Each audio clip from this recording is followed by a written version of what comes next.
1 ঘন্টা। আর সেই বাসাটা হবে কিসের? বীরের সাথে, বুক উঁচু করে, আর বলবো আমি মুসলমান। বলেন ঠিক কি? সেই সমস্ত ভাই এবং বন্ধুদের স্মরণ করছি যারা 24-এর আন্দোলনে রক্ত দিয়েছে, পাশাপাশি বিভিন্ন শিকার হয়েছে। তো সেই সমস্ত ভাইদের যারা মারা গেছে, আল্লাহ তাদেরকে মাফ করে জান্নাতেন, আর যারা বেঁচে আছে তাদের স্বাভাবিক জীবন আল্লাহ দান করেন। এইভাবে ধরলে হয়েছে, আপনি এইভাবে ধরে ওতে ছেড়ে দিলেন, এইভাবে নিয়ে ছেড়ে দিলেন। পৃথিবীর বুকে বাংলা তাফসীরের জনক তিনি হলেন শহীদ আল্লামা দেওয়ার হোসেন সাহেবী। তাফসীর কিভাবে করতে হয়, বাংলা তাফসীর তিনি তা আঙ্গুল দিয়ে জাতির সামনে দেখিয়ে দিয়েছেন। বলেন ঠিক কিনা? তার কারণ তিনি একমাত্র আলেমে দ্বীন, যিনি জাতি ধর্ম বর্ণ নির্বিশেষে সকলের সামনে কোরআনকে সহজ এবং অতি বোঝার মতো বোধগম্য সম্পূর্ণ ভাষা দিয়ে জাতির সামনে নিজের কথাকে উপস্থাপন করেছেন। এজন্যে এ জাতির মানুষ, সাধারণ মানুষগুলো ইসলামী আন্দোলন এবং ইসলাম দিয়েও যে সমাজ এবং রাষ্ট্র চালানো যায় এটি তারা বুঝতে পেরেছে। বলেন ঠিক কিনা? তাছাড়া সাংগঠনিক দায়িত্ব কার্যক্রমের মধ্য দিয়ে কেবলমাত্র সুনির্দিষ্ট একটি মানুষের কাছেই দাওয়াত পৌঁছানো হয়েছে। বাকি কোরআনের তাফসীর মাহফিলগুলোতে কথা বলে এ জাতির মানুষকে কোরআনের দিকে আকৃষ্ট করার জন্য এই দায়িত্ব এবং তার উদ্বোধন করে গেছেন শহীদ আল্লামা দেওয়ার হোসেন সাহেবী। আমার বন্ধুগণ, আল্লাহ রাব্বুল আলামিন এই পৃথিবীর মানুষের জন্য তার পক্ষ থেকে শ্রেষ্ঠ উপহার তিনি দিয়েছেন। সে উপহার হলো কোরআনুল কারীম। আর এই উপহার দিয়ে তিনি বলেছিলেন, মানুষের ব্যক্তি জীবন যদি সাজাতে পারে কোরআন দিয়ে, পারিবারিক জীবন যদি কোরআন দিয়ে সাজাতে পারে, এরপরে সমাজ জীবন যদি সাজাতে পারে, রাজনীতি, অর্থনীতি, পররাষ্ট্রনীতি সবগুলো যদি কোরআন দিয়ে সাজাতে পারে, আল্লাহ রাব্বুল আলামিন বলেছেন এই কোরআন হলো হুদাল লিন্নাস, সেটা মানুষের জন্য হেদায়েতের কিতাব। এই হেদায়েতের কিতাব দিয়ে যদি ঘর থেকে পার্লামেন্ট পর্যন্ত যদি সব জায়গায় ব্যবহার করতে পারে, আল্লাহ পাক বলেন ফালা খাউফুন আলাইহিম ওয়ালা হুম ইয়াহজানুন, তাহলে থাকবে না কোনো ভয়, থাকবে না কোনো চিন্তা।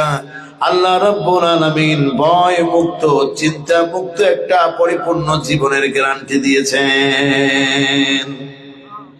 এই কথাটা জানার পরও আমাদের ভিতরে মতনৈক্যের অভাব নাই। এই কথা জানার পরেও আমাদের ভিতরে কে দিছে গোল টুপি, কে দিছে চোক্কা টুপি, কে আস্তে আমিন বললো, কে জোরে বললো, কেউ উপরে হাত বাঁধলো, কে নিচে বাঁধলো, এই দরাদরি শেষ নাই। আসলে ঈমানই যে আমাদের নাই, এ কথা আমাদের কারোর মাথায় নাই। কথা বলেন না কেন? আমি কি অযৌক্তিক বলেছি? বলেন। বাংলাদেশে জন্ম না নিলি এত কিছু হয়তো দেখার ভাগ্য হতো না। আমরা অবাক হয়ে তাকিয়ে থাকি কোরআনের মাহফিলগুলোতে, যে দেশের প্রায় 92% মুসলমান, ওই দেশের মাটিতে কোরআনুল কারীমের মাহফিলে যখন বাধা আসে, ইসলামী আন্দোলনের কথা বললে, যখন রাজনীতির ধোঁয়া তুলে যখন আঘাত করে, তখন রীতিমতো মনে চায় পৃথিবীতে আর মুখ দেখায় লাভ কি হবে? বলেন ঠিক কিনা? আমার বন্ধুগণ, আজকের এই কোরআনের মাহফিলে কোরআনুল কারীমের গুরুত্বপূর্ণ একটি সূরা থেকে সংক্ষিপ্ত কয়েকটি কথা বলবো। আগে আমাকে, পরে আল্লাহ তাআলা আপনাদেরকেও যেন আমল করার তৌফিক দান করেন। জোরে বলেন আমিন। আর চিল্লায় বলেন আমিন। আমার কথা কি বুঝতে কষ্ট হচ্ছে? প্রিয় ভাই সব, কোরআনুল কারীমের 47 নম্বর সূরা, সূরার নাম সূরা মুহাম্মদ সাল্লাল্লাহু আলাইহি ওয়াসাল্লাম, অর্থাৎ মানবতার পরম বন্ধুর নামে একটি সূরা, যার নাম হলো মুহাম্মদ সাল্লাল্লাহু আলাইহি ওয়াসাল্লাম।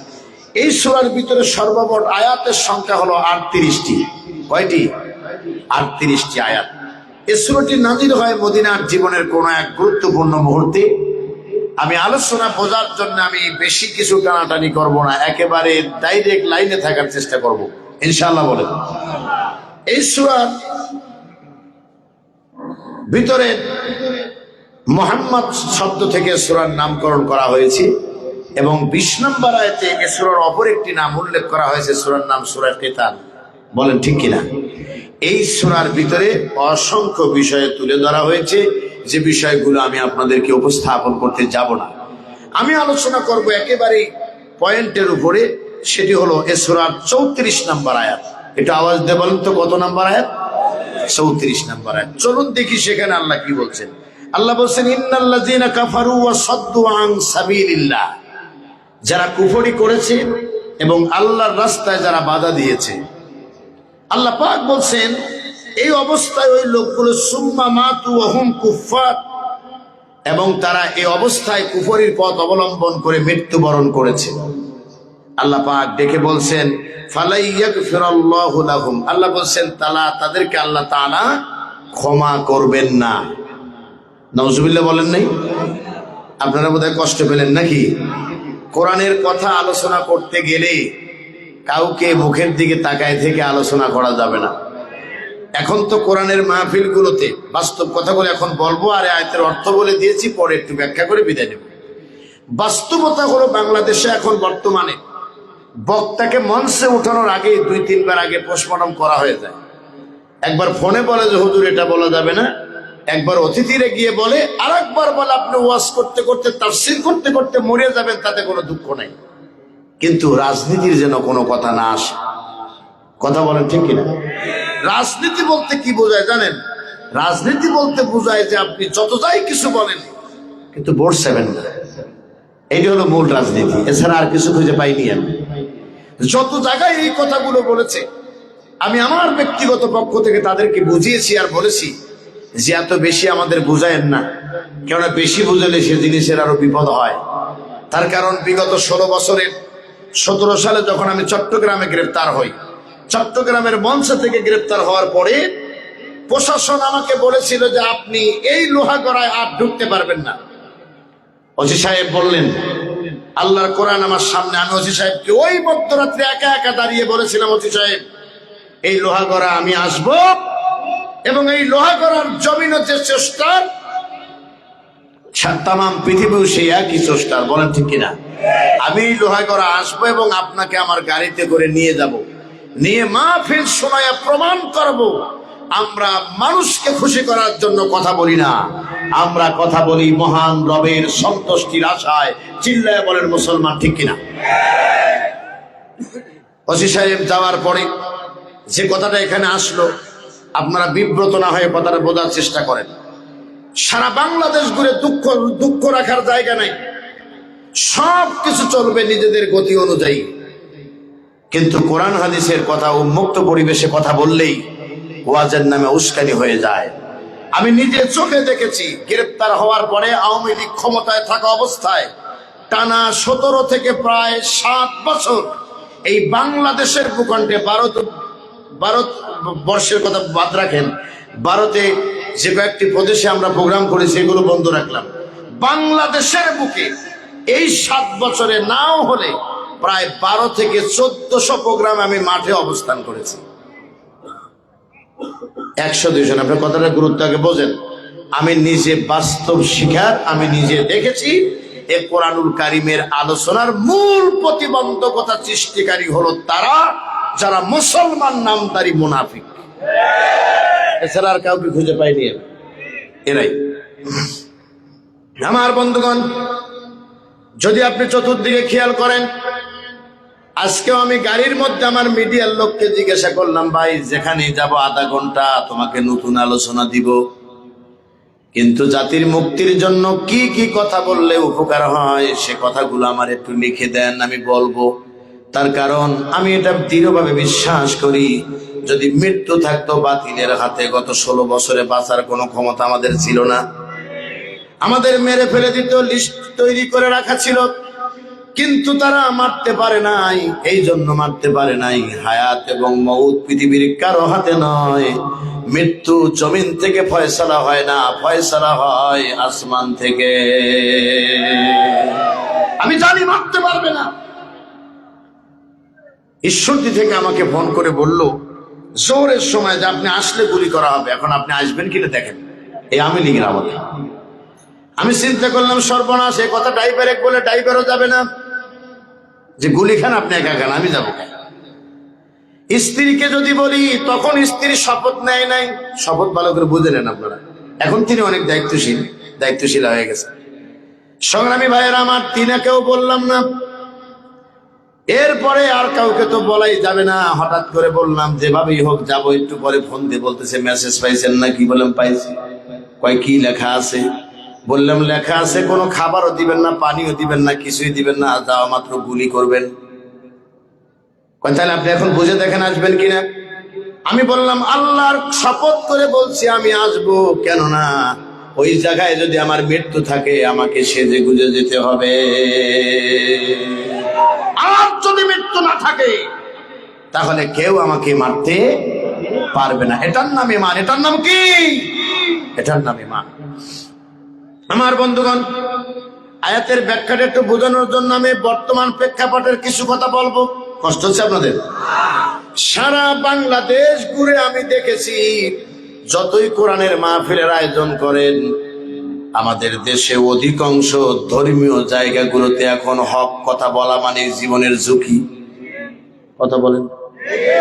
আপনি বাংলাদেশের অধিকাংশ মসজিদের বিবরণ ভাইজান দিলেন, উনি বললেন প্রত্যেক দিন প্রায় ৪৫ থেকে ৫০,০০০ ছোট বড় বক্তারা কোরআনের মাহফিলে কথা বলছেন।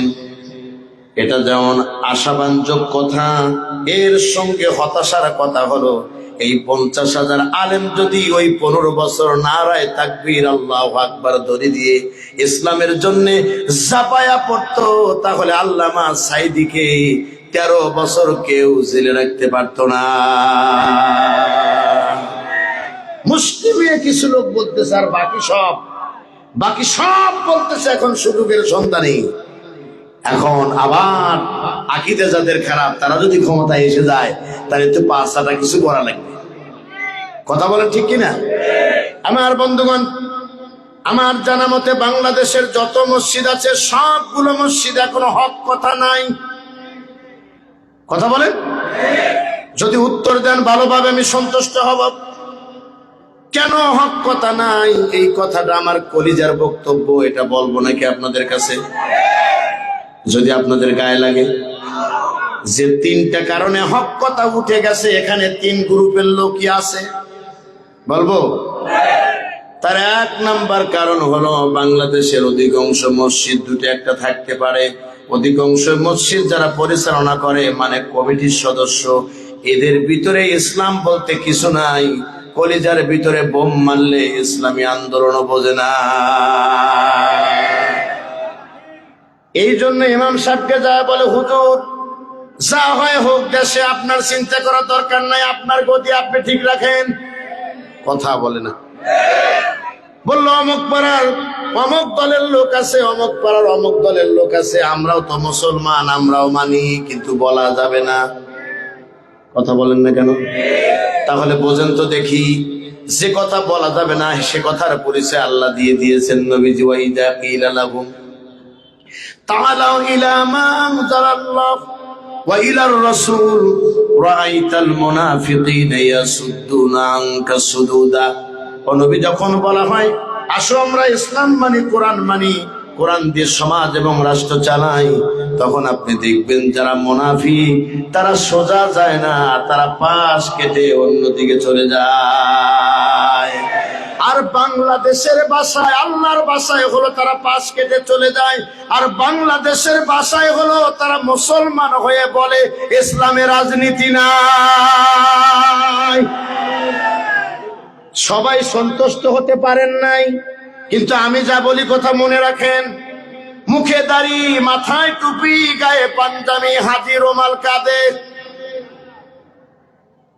কাবা শরীফে হাত দিয়ে আল্লাহকে বলে এসেছে, আল্লাহ আমি হাজিরে দিয়েছি ৫ লক্ষ টাকা ব্যয় করে। লাব্বাইক আল্লাহুম্মা লাব্বাইক। আরাফার ময়দানে যা সাক্ষী দিল, লা শারীকা লাকা লাব্বাইক, তোমার সঙ্গে কাউকে শরীক করা যাবে না। দেশে যেই এসেছে, আর ইসলামী আইন তো দূরের কথা, ইসলাম যাতে দেশে কায়েম না হয় সেই পক্ষে সমর্থন দিয়েছে। এরকম হাজী সাহেব বহু আছে। অনেক কথা মনে পড়তেছে, রাগ হইতেছে না তো আপনাদের? আবার আরাফার ময়দানে এলাকায় কবে বলছি আমার মনে নেই, কথাটা হঠাৎ করে এই বছরে প্রথম মনে পড়লো। আরাফার ময়দানে 400 প্রায় হাজি আমাদের তাঁবুর মধ্যে। তো হঠাৎ করে এক চাটুকার, কিছু মনে নিবেন না, এদেশের অধিকাংশ মুআল্লিমের তারা কাজ করে, তারা কিন্তু বাকপটু হয় এবং তারা সুন্দর করে ভুলভাল বুঝাইয়া কিভাবে একটু দিনের রাস্তায় কিছু ইনকাম করা যায় এই চিন্তা করে। যদিও সবাই না, এর ভেতর ভালো আছে। আল্লাহু আকবার বল। প্রায় 400 হাজি। তা আমি গরম বেশি, একটু বাইরে গেছি, কিছুক্ষণ পর ঢুকে দেখি সেই রকম ওয়াজ হচ্ছে। আমারে ওয়াজ করতে দেয় না ওরা, খালি ওরা ওয়াজ করে। ওয়াজের এক পর্যায়ে বলতেছে আপনারা যারা এখানে আছেন সব জান্নাত। তখন আমি ভিতরে ঢুকে বললাম যে আমি তো বাইরে গেছিলাম, পিছ পড়ে গেছি, আমার একটু ঢুকাই দেন। কথা কি বলছেন? ওনারা তো শুনে আমারে বলছে মৌলানা সাহেব বসেন বসেন, আপনার সাথে পরে কথা বলছি। বললাম না, আমাকে আগে ঢুকাবেন, এর সাথেই তো আমি। আপনার কাছে কি ওহি এসেছে যে সবগুলো জান্নাতে ঢুকাই দিলেন? এখন আমি বাদ পড়ে গেছি, তাহলে আমি বাড়ি যাবো কেন? এমনি আমিও জান্নাতে যাই। কয় যে না, এদের কথা আমি পরে বলবো। বললাম না, এখন জবাব দিতে হবে, না হয় আজকে আরাফার ময়দানে ওয়াজ করে কয় শিখিয়ে দেব। চাচামি আমাকে বলতেছে আপনি বসেন। বললাম বসবো না, দাঁড়ায় আছি। আমি বললাম যাদেরকে আপনি জান্নাতে ঢুকাইছেন, আমার আশেপাশে বেডে যারা থাকে, পিয়নের চাকরি করেছে, কোটি টাকার মালিক হয়েছে কোত্থেকে, আজকে তাদেরকে দিয়ে আপনি হজ করায় নিয়ে এসি। মানবতার নবী বলেছেন আর রাশি ওয়াল মুরতাশি কিলাহুমা ফিন্নার, যারা ঘুষ খাবে আর দিবে তারা উভয়ই আল্লাহর জাহান্নামে যাবে। এ কথা বিশ্ব নবী বলে দিলেন। আর একজন ঘুষখোরকে আপনি আরাফার ময়দানে ডেকে নিয়ে এসে জান্নাতে ঢুকায় দিলেন। জান্নাত কি আপনার বাপ দাদার সম্পদ নাকি? শোনার পরে আমার আর ঠেকায় রাখতে পারে না, একটা গ্রুপ হয়ে গেল। আল্লাহু আকবার। ওর ভিতর থেকে যারা সত্যের সন্তানই আমাকে বলল হুজুর ঠিক বলছেন। বললাম তাহলে আপনারা ওই জান্নাত থেকে বের হয়ে আসেন। এটা মুখের জান্নাত, বাস্তবে জান্নাত হয় নাই। এক পর্যায়ে দ্বন্দ্ব লেগে গেল। আমি বললাম আজকের পর থেকে বক্তব্য দেওয়ার আগে আমি যদি পাশে থাকি মনে করে দিবেন। তার কারণ আল্লাহ রাব্বুল আলামিন বলেছেন ইন্নাল্লাযীনা কাযযাবু বিআয়াতিনা ওয়াস্তাকবারু আনহা লা তুফাত্তাহু লাহুম আবওয়াবুস সামাই ওয়া লা ইয়াদখুলুনাল জান্নাতা হাত্তা ইয়ালিজাল জামালু ফিস সাম্মিল খিয়াত। আল্লাহ পাক ডেকে বলেছেন নবীজি, যারা কোরআনকে অস্বীকার করে আর কোরআন থেকে মুখ ফিরিয়ে নেয়, এই মানুষগুলো কশিন কালেও জান্নাতে ঢুকতে পারবে না, তাদের আমলও আল্লাহর দরবারে কবুল হবে না। কার কথা? আপনারা একটু বাড়ি থেকে তাফসীর পড়বেন। 7 নম্বর সূরা, সূরা আরাফের 40 নম্বর আয়াত। আল্লাহ বলছেন তাদের কোন রকমের ইবাদত আকাশে ওঠে না, আর জান্নাতে তারা ততক্ষণ ঢুকতে পারবে না যতক্ষণ সূর্যের ছিদ্র দিয়া উট না ঢুকবে, ততক্ষণ পর্যন্ত যারা জান্নাতেই ঢুকতে পারবে না। বলেন তো দেখি, সূর্যের ছিদ্র দিয়ে কি উট ঢুকতে পারে? এই কথা বলেন না কেন, পারে নাকি? সূর্যের ছিদ্র দিয়ে কখনো উট ঢুকতে পারবে না, ওরা জান্নাতেও যেতে পারবে না। আমি মুআল্লিম সাহেবকে বললাম ভাইজান, যাদেরকে আপনি জান্নাতে ঢুকাইছেন এর অধিকাংশ মানুষ আল্লাহর আইন দিয়ে, কোরআন দিয়ে দেশ চলুক, সমাজ চলুক এটা চায় না। এরা আদতে মুসলমান হলেও কাজে কর্মে তারা মুনাফিক। আমার আর ঠেকাই রাখতে পারলো না। অর্ধেক লোক আমার পক্ষে স্লোগান দেওয়া শুরু করলো, আল্লাহু আকবার বলে। আমি বললাম না না, স্লোগান দরকার নাই, হক কথা একটু বলতে পেরেছি, হজ করতে আসা আমার জন্য সার্থক। এক পর্যায়ে যে কথার জন্য আমরা এখানে এসেছি, কষ্ট হচ্ছে আপনাদের বোধহয়। মসজিদগুলোর হক কথা বন্ধ হওয়ার পিছনে প্রথম নাম্বার কাজ, এই বাংলাদেশে যতগুলো মসজিদ আছে এলাকার টাকা পয়সার মালিক সুদখোর ও ঘুষখোরের বাবা। কথা বলেন। সারা জীবন আকাম কুকাম করেছে, এখন হজ করে এসেছে, হাজী সাহেবের কমিটির নাম না রাখলে ইজ্জত যায়। কথা বলেন। মনে কষ্ট হইতেছে তাই না? যেভাবে উত্তর দিচ্ছেন তাতে বোধহয় আপনারাই কমিটির সব সদস্য।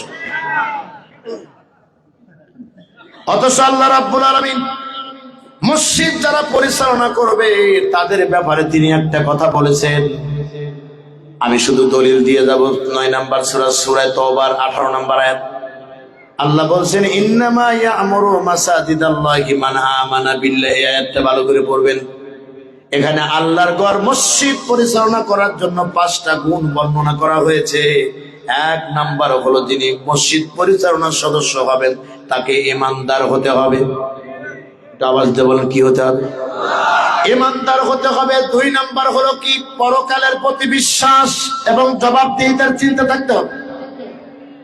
3 নাম্বার হলো নামাজ কায়েম করবে।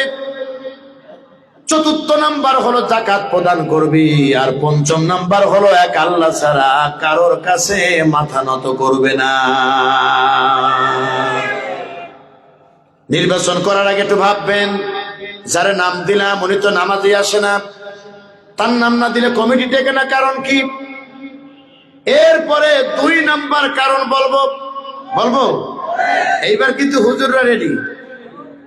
বাংলাদেশের অধিকাংশ ইমাম এবং খতিব তারা হক কথা তো বলেই না, বরং ওই বাতিলের পাছাটা গোলামি করে।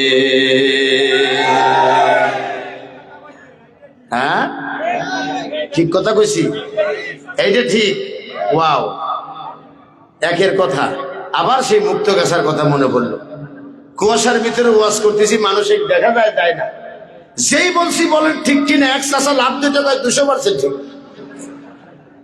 বললাম বাবাজি একটা জিনিস তো 100% হলে হয়তো 200 বললেন কেন? কয় বাবা এরকম মারি এত সহজে হয় না। তুমি বলো সুবহানাল্লাহ বলেন। চাষামি আপনি ঠিকই বলেছেন। ওই একটু আগে বলে এসেছি 50,000 আলেম যদি আজকে সারা বাংলাদেশে বলে আগামী নির্বাচনে ইসলামের বিজয় দেখতে চাই, আপনি দেখবেন কমিটির সদস্যরা পর্যন্ত বিপাকে পড়ে যাবে। সর্বনাশ। সারা বাংলাদেশে একসঙ্গে বলে উঠেছে জমিন যার আইন চলবে তার। আর যদি পরের দিন হেলালি সাহেবের ফোন দেয়, ডক্টর ফয়জুল সাহেবকে ফোন দেয়, এরকম 50,000 বক্তা যারা ওয়াজ করতেছেন, আমার ভাইয়ের রিপোর্ট অনুযায়ী সব বক্তা যদি বলে আপনার মাহফিলে দাওয়াত দিতে পারি, ওয়াজের নামে রাজনীতি কিন্তু হবে। কথা কন না? তাহলে দেখবেন কাকে দাওয়াত দিবে, নাই মাহফিল বন্ধ করতে হবে, না হয় মাহফিলে বলার অনুমতি দিতে হবে। কিন্তু তা আমরা করি না। 5,000, 7,000, 10,000 টাকার ইমামতির জন্য কোটি টাকার উপরের ইমান বিক্রি করে দিয়েছি এক ফতোয়া দিয়ে। আমার দেশে ফতোয়া চলে জীবন বাঁচানো ফরজ, আর আমরা এখনো বুঝতে পারি নাই সাহাবায়ে কেরামের স্লোগান ছিল জীবন বাঁচানো ফরজ নয়, বরং ইমান বাঁচানো জীবন দিয়ে ফরজ। জোরে বলেন ঠিক কিনা? জীবন দিয়ে ইমান বাঁচানো ফরজ। এই স্লোগানে মুসলমান যতদিন না পর্যন্ত এগিয়ে যেতে না পারবে, ততদিন পর্যন্ত ওয়াজ দিয়ে বক্তব্য দিয়ে কোনো কাজে আসবে না। মনে রাখতে হবে মুসলমান, আল্লাহ রাব্বুল আলামিন যদি আমাদের সুযোগ দেন, আগামীর দিনে এই বাংলার মসনদে এমন একটা সমাজ ব্যবস্থা আমরা দেখতে চাই। ইনশাআল্লাহ বলেন, সুযোগ এসেছে একবার। ইনশাআল্লাহ, ইনশাআল্লাহ বলেন। শহীদ আল্লামা দেলোয়ার হোসেন সাইদী রহমাতুল্লাহ আলাইহি বলেছিলেন, দেশে ইসলাম কায়েম হয় নাই, জিনা চলছে, ব্যভিচারী চলছে, খুন চলছে, রাহাজানি চলছে, চাঁদাবাজি চলছে, আর তুমি কোটি কোটি টাকা ব্যাংকে রেখে দিয়েছো। এই টাকা দিয়ে কিয়ামতের দিন নাজাত তো পাওয়া যাবেই না, উল্টোই টাকাই বিপদের কারণ হয়ে দাঁড়াবে। যে দেশে ইসলাম নাই, ওই দেশে আমার মতো ইমানদার ইমান নিয়ে বেঁচে থাকা বড় কঠিন। সুতরাং আমরা ইসলাম চাই। চিল্লা বলেন কি চাই? সংগ্রামী ভাইয়েরা আমার, এই 3 নাম্বারটা বলি আমি, ইনশাআল্লাহ এই বিষয় শেষ করব। 3 নাম্বারটা হলো এদেশের মসজিদগুলো থেকে হক কথা উঠে যাওয়ার পিছনে মূল কারণ। একটা গেছে কি? কমিটি। 2 নাম্বার গেছে কি? ইমাম। আবার 3 নাম্বারটা এইবার হলো সাধারণ জনগণ। আবার বলবেন হুজুর আমরা কি করলাম? আপনারা কি করেন না এটা বলেন। আপনারা সব করেছেন, ইমাম সাহেবকে বলেছেন, হুজুর আপনি ইচ্ছা মতে সুদের বিরুদ্ধে বলবেন, ঘুষের বিরুদ্ধে বলবেন, জেনার বিরুদ্ধে বলবেন, বেপরদা নারীর বিরুদ্ধে বলবেন। যে ইমাম সাহেব বক্তব্য দিয়েছে 4 জুমায় 4টা অপরাধ কেন্দ্র করে বক্তব্য দিয়েছেন, ইমামতি চলে গেছে, একজন শুধু দাঁড়ায় বলছে ইমাম রাখবো না। আপনারা একেবারে কেউ কথা বলে সাহস পান নাই।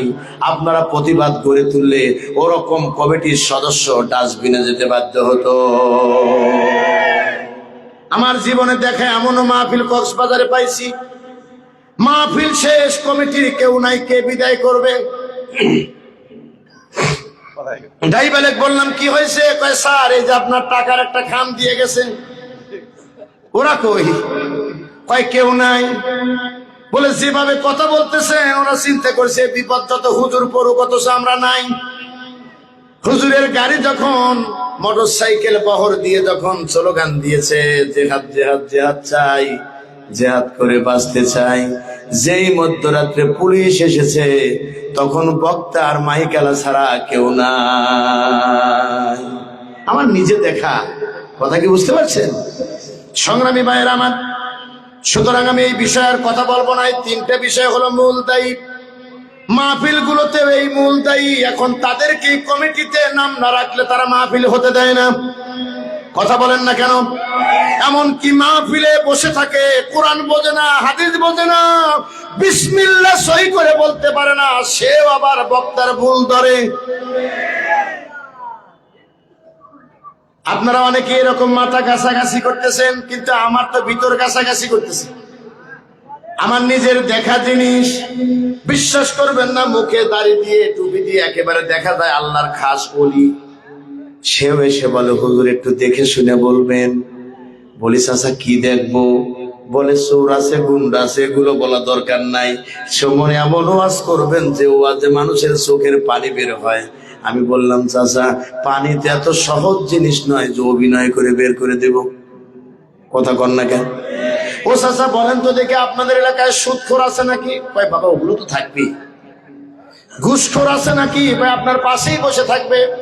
তাই বলে ওনাদের মনে করেন না, পাশেই বসে থাকবে। এরপরে বেপরদা নারী আছে নাকি? ভাই আছে না। মানে আমাদের হুজুর একদিন বক্তব্য দিয়েছিল বেপরদার বিরুদ্ধে। এলাকার যারা বেপরদায় থাকে তারা বলেছে হুজুরের চোখ ভালো না, নিজে যে খুলে হেঁটেছে এটা দোষ নাই, হুজুর বক্তব্য দিয়েছে হুজুরের চোখ নষ্ট হয়ে গেছে। আজীব দেশ। কথা কন না কেন? সংগ্রামী ভাইয়েরা আমার, কষ্ট দিলাম বোধহয় আপনাদের। এই কথাগুলো মাথায় রাখবেন। এরপরে মুরব্বীকে ডেকে বলেছি, মুরব্বী বেশি বুঝাইতে যায়েন না, বেশি বুঝাইলে কিন্তু নারায় দেব। আল্লাহু আকবার বলেন। নারায় দেব মানে এমন ভাবে কথা বলবো মরে যাব তাও কথা উদ্ধ করব না। আমার একমাত্র স্লোগান, আমি কিছুই চাই না। একটা জিনিস মনে মনে চাইছিলাম, আল্লাহর কাছে বাস্তব হয়ে গেছে। আমি কোন আল্লাহর ওলি না, আমি গুনাহগার মানুষ। বলছি সারা দেশে মাহফিল করতাম আর বলতাম আল্লাহ গুনাহগার হয়ে মুসাফির বানিয়ে দিয়েছো, একটা দোয়া তোমার কাছে করি। এত মাহফিল বাধা দেয়, এত মানুষকে মারে, আল্লামা সাইদিকে জেলে ভরে রাখে।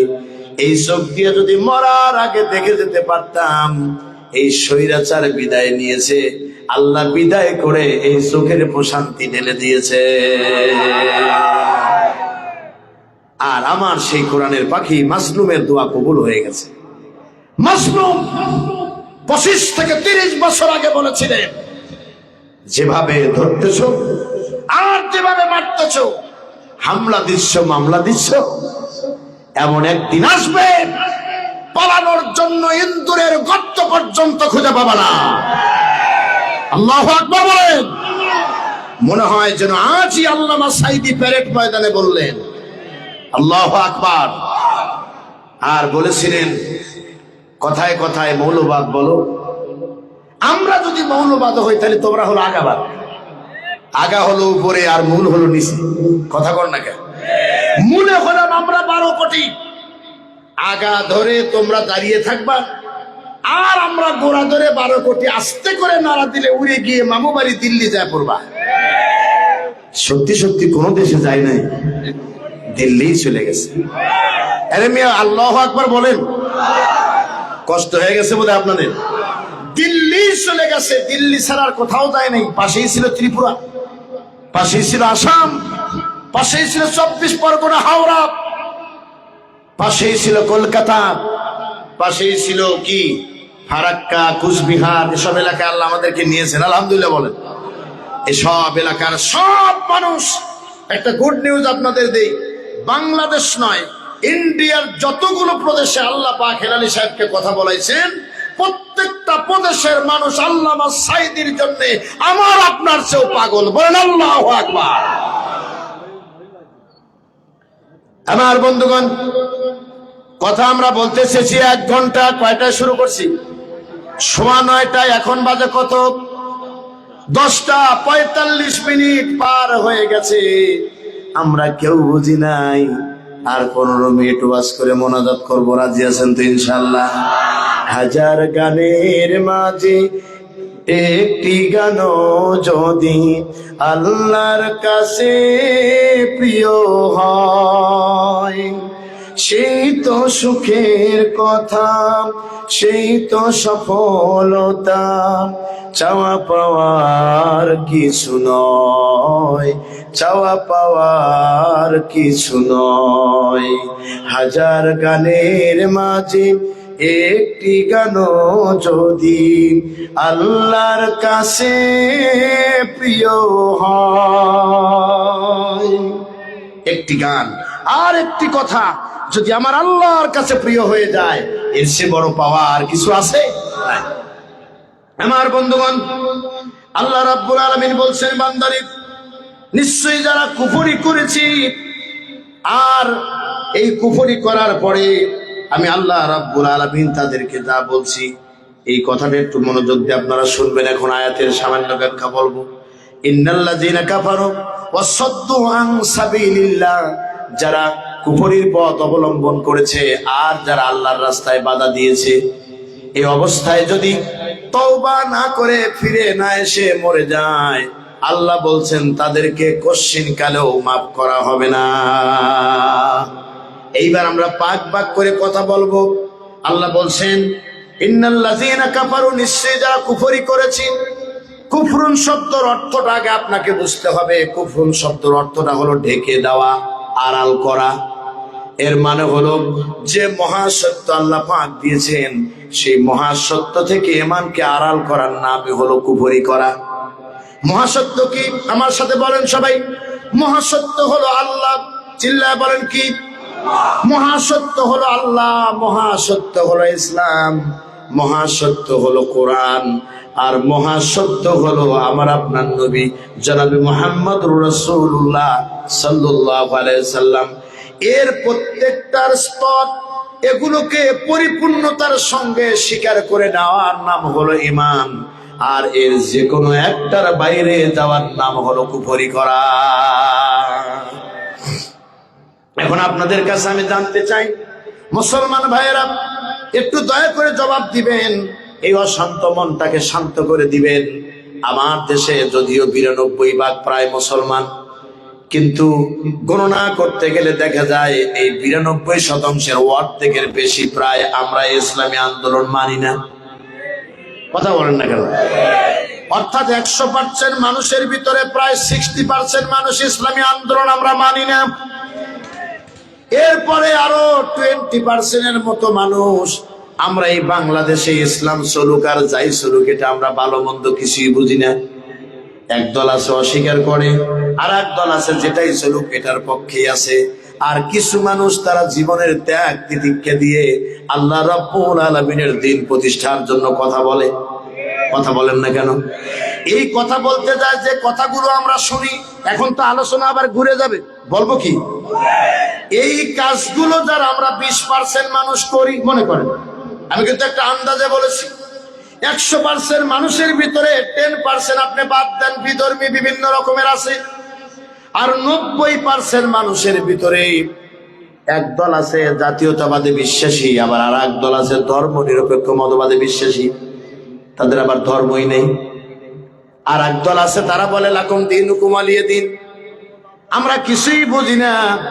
একদল আবার উচ্চারণ করে বলে ধর্ম যার যার, উৎসব সবার। আমি তাদের উত্তরে বলেছি, কঠিন ভাবে জবাব দিয়েছি ওই সরকারের আমলে। আমি বলেছি ধর্ম যার যার, উৎসব যদি সবার হয়, চাকরি যার যার, বেতনও তো সবার হওয়া দরকার। ধর্ম যার যার, উৎসব যদি সবার হয়, বিয়ে যার যার, বউ তো সবার হওয়ার কথা ছিল। এটা যেমন কখনোই হয় না, কখনোই ধর্ম যার যার, উৎসব সবার হয় না, বরং ধর্ম যার যার, উৎসব তার তার। একজন মুসলমানের মাথা কখনো এক আল্লাহ ছাড়া গায়রুল্লাহর কাছে মাথা নত করতে পারে না, বলেন ঠিক কিনা? আমার বন্ধুগণ, সমস্যা হচ্ছে নাকি? ওই কথা বলতেছে কানে কানে। এই কানের ইতিহাস আছে, এই কানের কিন্তু ইতিহাস আছে, তাই কি জানেন? আপনি যদি একদিকে কাইতে ঘুমানো অভ্যাস হয়ে যায়, দেখবেন ওই কাইতে আপনি হইতেছেন, অজান্তেই কাইতে হয়ে যাবেন। কথা কর না কেন ভাই? চা দরকার নেই, একটু সরাই নেন, পড়ে যাবেন। আপনি খাবেন কিন্তু, জান আমি বলছি আপনি খাবেন। জি, আল্লাহু আকবার। আর বিগত দিনে যতগুলো মাহফিল করেছি, অধিকাংশ মাহফিলে কানের কাছে এসে বলতো, হুজুর ডিবি এসেছে। তা আমি কি করবো? আপনি একটু দেখে বলেন। এরপর আরেক মাহফিলে গেলে বলছে, হুজুর পুলিশ এসেছে, এসপি সাহেব পাঠায় দিছে। তারপরে কি হয়েছে? বলে, হুজুর আমাদের এলাকার এত বড় নেতা আছে, যার চরিত্র দিনে একরকম, রায় তার একরকম। ওরে ফোন দিছে, হুজুর দয়া করে এভাবে বলবেন না, সব কান কথা। কানের কাছে এসে বলছে, হুজুর একটু ঠান্ডা মেজাজে বলেন। তার কারণটা হলো, আপনি যদি এইভাবে বলেন তাহলে আমরা এলাকায় থাকতে পারবো না। সংগ্রামী ভাইয়ের আমার একটা মাহফিল করার অপরাধে একটা ভাই সম্ভবত 1 ডজন মামলার আসামি হয়েছে, তার 3টে মোটরসাইকেল চোরের মামলা। এখন যদি কক্সবাজারে, চট্টগ্রামে যাই, তার বাসাতে আমি উঠি, মানুষের সামনে সে বুকের সঙ্গে জড়ায় ধরে খাক খাক করে কান্দে আর বলে, ভাই আপনি আমার এ জগতের ভাই যদি না হন, পরে জগতের ভাই। তার কারণ আপনার জন্য মাসের পর মাস আমি জেল কেটেছি। সংগ্রামী ভাইয়ের আমি আপনাদের জিজ্ঞাসা করতে চাই, ইন্নাল্লাযীনা কাফারু, নিশ্চয় যারা কুফরি করেছে, ওয়াসাদ্দু আন সাবিলিল্লাহ, আল্লাহর রাস্তায় যারা বাধা দিয়েছে। এই দুইটা ব্যাখ্যার পাশাপাশি হবে। কষ্ট হচ্ছে আপনাদের? একটু চিৎকার দিয়ে আল্লাহু আকবার বলেন। সংগ্রামী ভাইয়ের কুফরির পথ অবলম্বন করা মানেই হলো সত্যকে অস্বীকার করা। এবার আপনারা বলেন তো, কোরআনের যা আছে সব সত্য না মিথ্যা? যদি সত্য হয়ে থাকে, আমার দেশের অনেক মুসলমান আছে যারা বিধান সম্বলিত 500টি আয়াত মানে না। এখন যেহেতু মাহফিলে বসেছেন, আমার কথাটা একটু মনোযোগ দিয়ে শুনে যান, কাজে লাগবে। আমি শুধু আপনাদের বলছি, কথা উত্তর দেন। এই কোরআনে বিধান সম্বলিত 500টি আয়াত আল্লাহ দিয়েছেন। তার ভিতরে একটা আয়াত হলো নাকিমুদ্দিন, আমার দিন জমিনে কায়েম করো। এরপরে আল্লাহ রাব্বুল আলামিন কুতিবা আলাইকুমুল কিতাল, তোমাদের উপরে যুদ্ধকে ফরজ করা হয়েছে। এরকম বিধান সম্বলিত 500টি আয়াত কোরআনে দিয়েছে। আমার দেশের অনেক মুসলমান, তারা নামে মুসলমান হলেও এই কথাগুলো তারা ডিনাই করে দেয়, তারা বিশ্বাস করে না। বিশ্বাস তো করেই না, উল্টাই লোকগুলো নিজেকে ইসলামের পূর্ণ অনুসারী মনে করে এবং উল্টা আমাদেরকে বলে ইসলামের নামে দল করা জায়েজ নাই। আপনারা দল করেন কেন? কথা বলেন না কেন? বলে কিনা বলেন? অথচ সূরা আলে ইমরানের 104 নম্বর আয়াতে আল্লাহ বলছে, আলতাকুম মিনকুম উম্মাতুন ইয়াদউনা ইলাল খায়র, তোমাদের ভিতরে একটা দল থাকা উচিত, যে দলের প্রথম কাজই হবে কল্যাণের দিকে মানুষকে আহ্বান করা। ও ভাই, একটু চিল্লায় বলো আল্লাহু আকবার। আল্লাহ বলছে তোমাদের ভিতরে একটা দল থাকা উচিত, যে দলের প্রথম নাম্বার কাজ হলো তোমরা মানুষকে কল্যাণের দিকে ডাকবা। এখন কল্যাণের দিকে টাকা তো দূরের কথা, এমন দলের কর্মী বানানোর জন্য আমরা ঘুরি যে দলের কর্মী হলে আল্লাহর নামে পর্যন্ত স্লোগান দেওয়া যায় না। আর উন্মুক্ত ময়দানে দাঁড়িয়ে বলতে হবে নারায়ে তাকবীর, বলেন নারায়ে তাকবীর। হ্যাঁ, এই স্লোগান দিতে হবে। এই স্লোগান আজকের নয়, কথা বড় লম্বা হয়ে যাচ্ছে। এই স্লোগান আজকের নয়। মানবতার নবী যখন মক্কা নগরে অত্যন্ত নিপীড়ন নির্যাতনের শিকার হযরতে ওমর ফারুক ঈমান আনলেন, তার সমসাময়িক সময় নিজের চাচা বীর আমির হামজা ঈমান এনেছিলেন। দুইজন ঈমান আনলেন। এই ঈমান আনা ব্যক্তি দুইজন একসঙ্গে নবীজির কাছে গিয়ে হাজির। হুজুরকে বললেন, হুজুর আমরা আপনার কাছে আসতে পারি নাকি? বলো আসো, কি বলতে চাও? হযরত ওমর বললেন, হুজুর আমার একটা আবেদন আছে। বলে আবেদনটা কি? আবেদনটা হলো এই মক্কা নগরে আপনার উপরে এত জুলুম অত্যাচার নির্যাতন চলছে, একটু অনুমতি দেন, আমরা এই মক্কা নগরে একটা মিছিল দিতে চাই। জোরে বলেন সুবহানাল্লাহ। এ মিছিলে আমি নই কো একা, সঙ্গী শত মুজাহিদ, তাদের স্লোগানে কাঁপে ধরণী, বাঙে কুফরির বীর। বিদায় দাও মা সে মিছিলের জান্ডা তুলে নিব, মিছিলে যাব মাগো আমি, শহীদি মিছিলে যাব। আল কোরআনের পথে আমার জীবন বিলিয়ে দিব, মিছিলে যাব মাগো আমি, শহীদি মিছিলে যাব। এই মিছিলে আমি যেতে চাই। আপনারা কি যাবেন? যাবেন? মিছিলে যাবে? মানবতার নবী অনুমতি দিলেন, ডেকে বললেন যাও, অনুমতি দেওয়া হলো, মিছিলে যাও। বলে মিছিলে যাওয়ার জন্য পারমিশন পাওয়ার পরে হযরত ওমর বললেন, হুজুর মিছিলে যাব ঠিকই, কিন্তু যাওয়ার আগে একটা কথা আপনার সঙ্গে মিছিলের পরিকল্পনার কথা বলতে চাই। সুবহানাল্লাহ বলেন।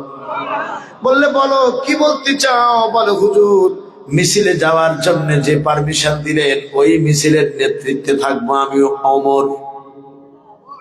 আল্লাহু আকবার বললেন না? নবীজি কিন্তু বলেছেন ওমর সম্পর্কে, আমার পরে যদি কোনো নবী পৃথিবীতে আসতেও, তাহলে খাত্তাবের পুত্র ওমর নিঃসন্দেহে নবী হয়ে যেত। এই কথাটা জীবনে বহু শুনেছেন, কিন্তু মর্মার্থ বোঝেন নাই। এর মানে হলো নবী যদি খাতামান নবী যদি না হতেন, তাহলে নিঃসন্দেহে ওমর নবুয়তি পেয়ে যেতেন। কিন্তু যেহেতু নবীজি শেষ নবী, আর কোন নবী আসবেন না, সেই খলিফাতুল মুসলিমিন ওমর তখন নবীজির হলো সবে মাত্র কি হয়েছেন? সাথী হয়েছেন। বললেন, হুজুর এই মিছিলের সামনে আমি থাকবো, কেননা মক্কার সব আপনারে ভালোবাসে না। আপনারে কেউ ডাল দিয়ে আঘাত করতে পারে, তলোয়ারের কেউ আঘাত দিতে পারে, আপনার বিরুদ্ধে কেউ তীর মারতে পারে। হুজুর যত তীর আসবে, যত ধনুকের আঘাত আসবে, যা আসবে, সবগুলো আমি খাত্তাবের পুত্র ওমর বেঁচে থাকতে, এক বিন্দু রক্ত থাকতে আপনার কাছে যাইতে দিব না। নবীকে এত ভালোবেসেছেন তারা। হুজুর বললেন ঠিক আছে, পারমিশন দেওয়া হলো। এরপরে বললেন, হুজুর মিছিলের পিছনে থাকবে আপনার চাচা বীর আমির হামজা। পিছন থেকে গুপ্ত চরেরা হামলা করতে পারে, লাঠিয়াল বাহিনী আসবে, যত কিছু আসবে, আপনার চাচা বীর আমির হামজা প্রতিহত করবে। আল্লাহু আকবার বললেন না? আর মিছিলের মাঝখানে থাকবে স্বয়ং রাহমাতাল লিল আলামিন। হুজুর বলল ঠিক আছে, মিছিল চালিয়ে দাও। আল্লাহু আকবার। মিছিল চলছে। এমন সময় চলতে চলতে সামনে থেকে হযরত ওমর ঘুরে তাকালেন, পিছন দিকে তাকা বললেন, আমির হামজা রে, সময় চলে যায়, দাও চলো গান। যে স্লোগানের জন্য মানবতার নবী এই ভূখণ্ডে মারি খেয়েছে। আজকের মিছিলের স্লোগান হলো লা ইলাহা ইল্লাল্লাহু মুহাম্মাদুর রাসূলুল্লাহ। শোনো নপাড়ার মুসলমান নরনারী, আবার বলে গেলাম, আজকে বাংলাদেশে যদি ইসলাম কায়েম হয়ে যায়, তারপরের দিন একটা মিছিল হবে, আর ওই মিছিলের স্লোগান হবে আল্লাহর আইন চাই, সৎ লোকের শাসন চাই।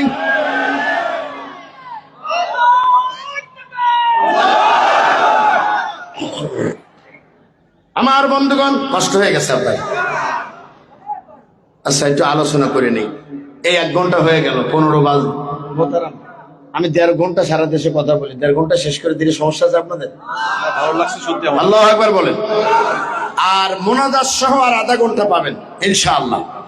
ইনশাআল্লাহ বলেন। তাতে কি চলে যাবেন তো আবার?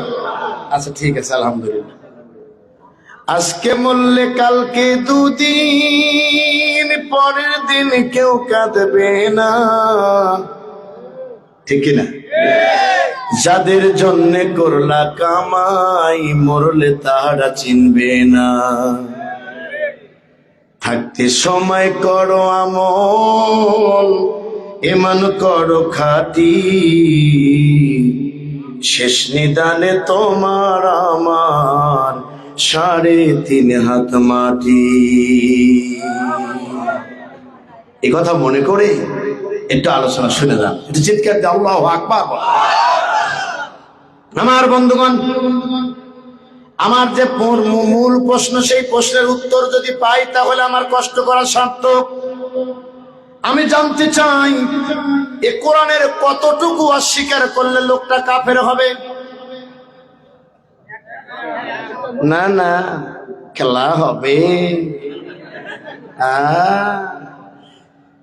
ওবায়দুল কাকা বলেছিলেন, ওপেন হার্ট সার্জারি করা মানুষ, তাও যখন মাইক পেত তখন বুক উঁচু করে বলতো খেলা হবে, ঠিক কিনা বলেন? কিন্তু খেলা হওয়ার কথা বলে এই যে 1.5 বছর মাঠ খালি কোনোদিনও আসলো না, গোলবারে গাছ জ্বালায় গেছে, কিন্তু খেলোয়াড় আছে, বিপক্ষ কেউ নাই। আমরা মনে করি আর কেউ খেলতেও পারবে না। আমরা দখলে নিয়েছি ডাবি, আমরা দখলে নিয়েছি রাবি, আমরা দখলে নিয়েছি কি ছবি, আমরা দখলে নিয়েছি দেশের সব বিশ্ববিদ্যালয়গুলো। আগামীর দিনে দখল করব কোরআন দিয়ে পার্লামেন্ট, আর ওইখান থেকে ঘোষণা হবে বাউল নামের ফাউল যারা আছো হুঁশিয়ার হয়ে যাও। যারা মুখ দিয়ে বলেছো আল্লাহর কথার নাকি গুয়া মাতা নাই, টেনে বের করা হবে। যে মুখ দিয়ে আল্লাহর বিরুদ্ধে বলেছে, মুখটার ভিতর থেকে জিহ্বা টান দিয়ে ছিঁড়ে দেওয়া হবে।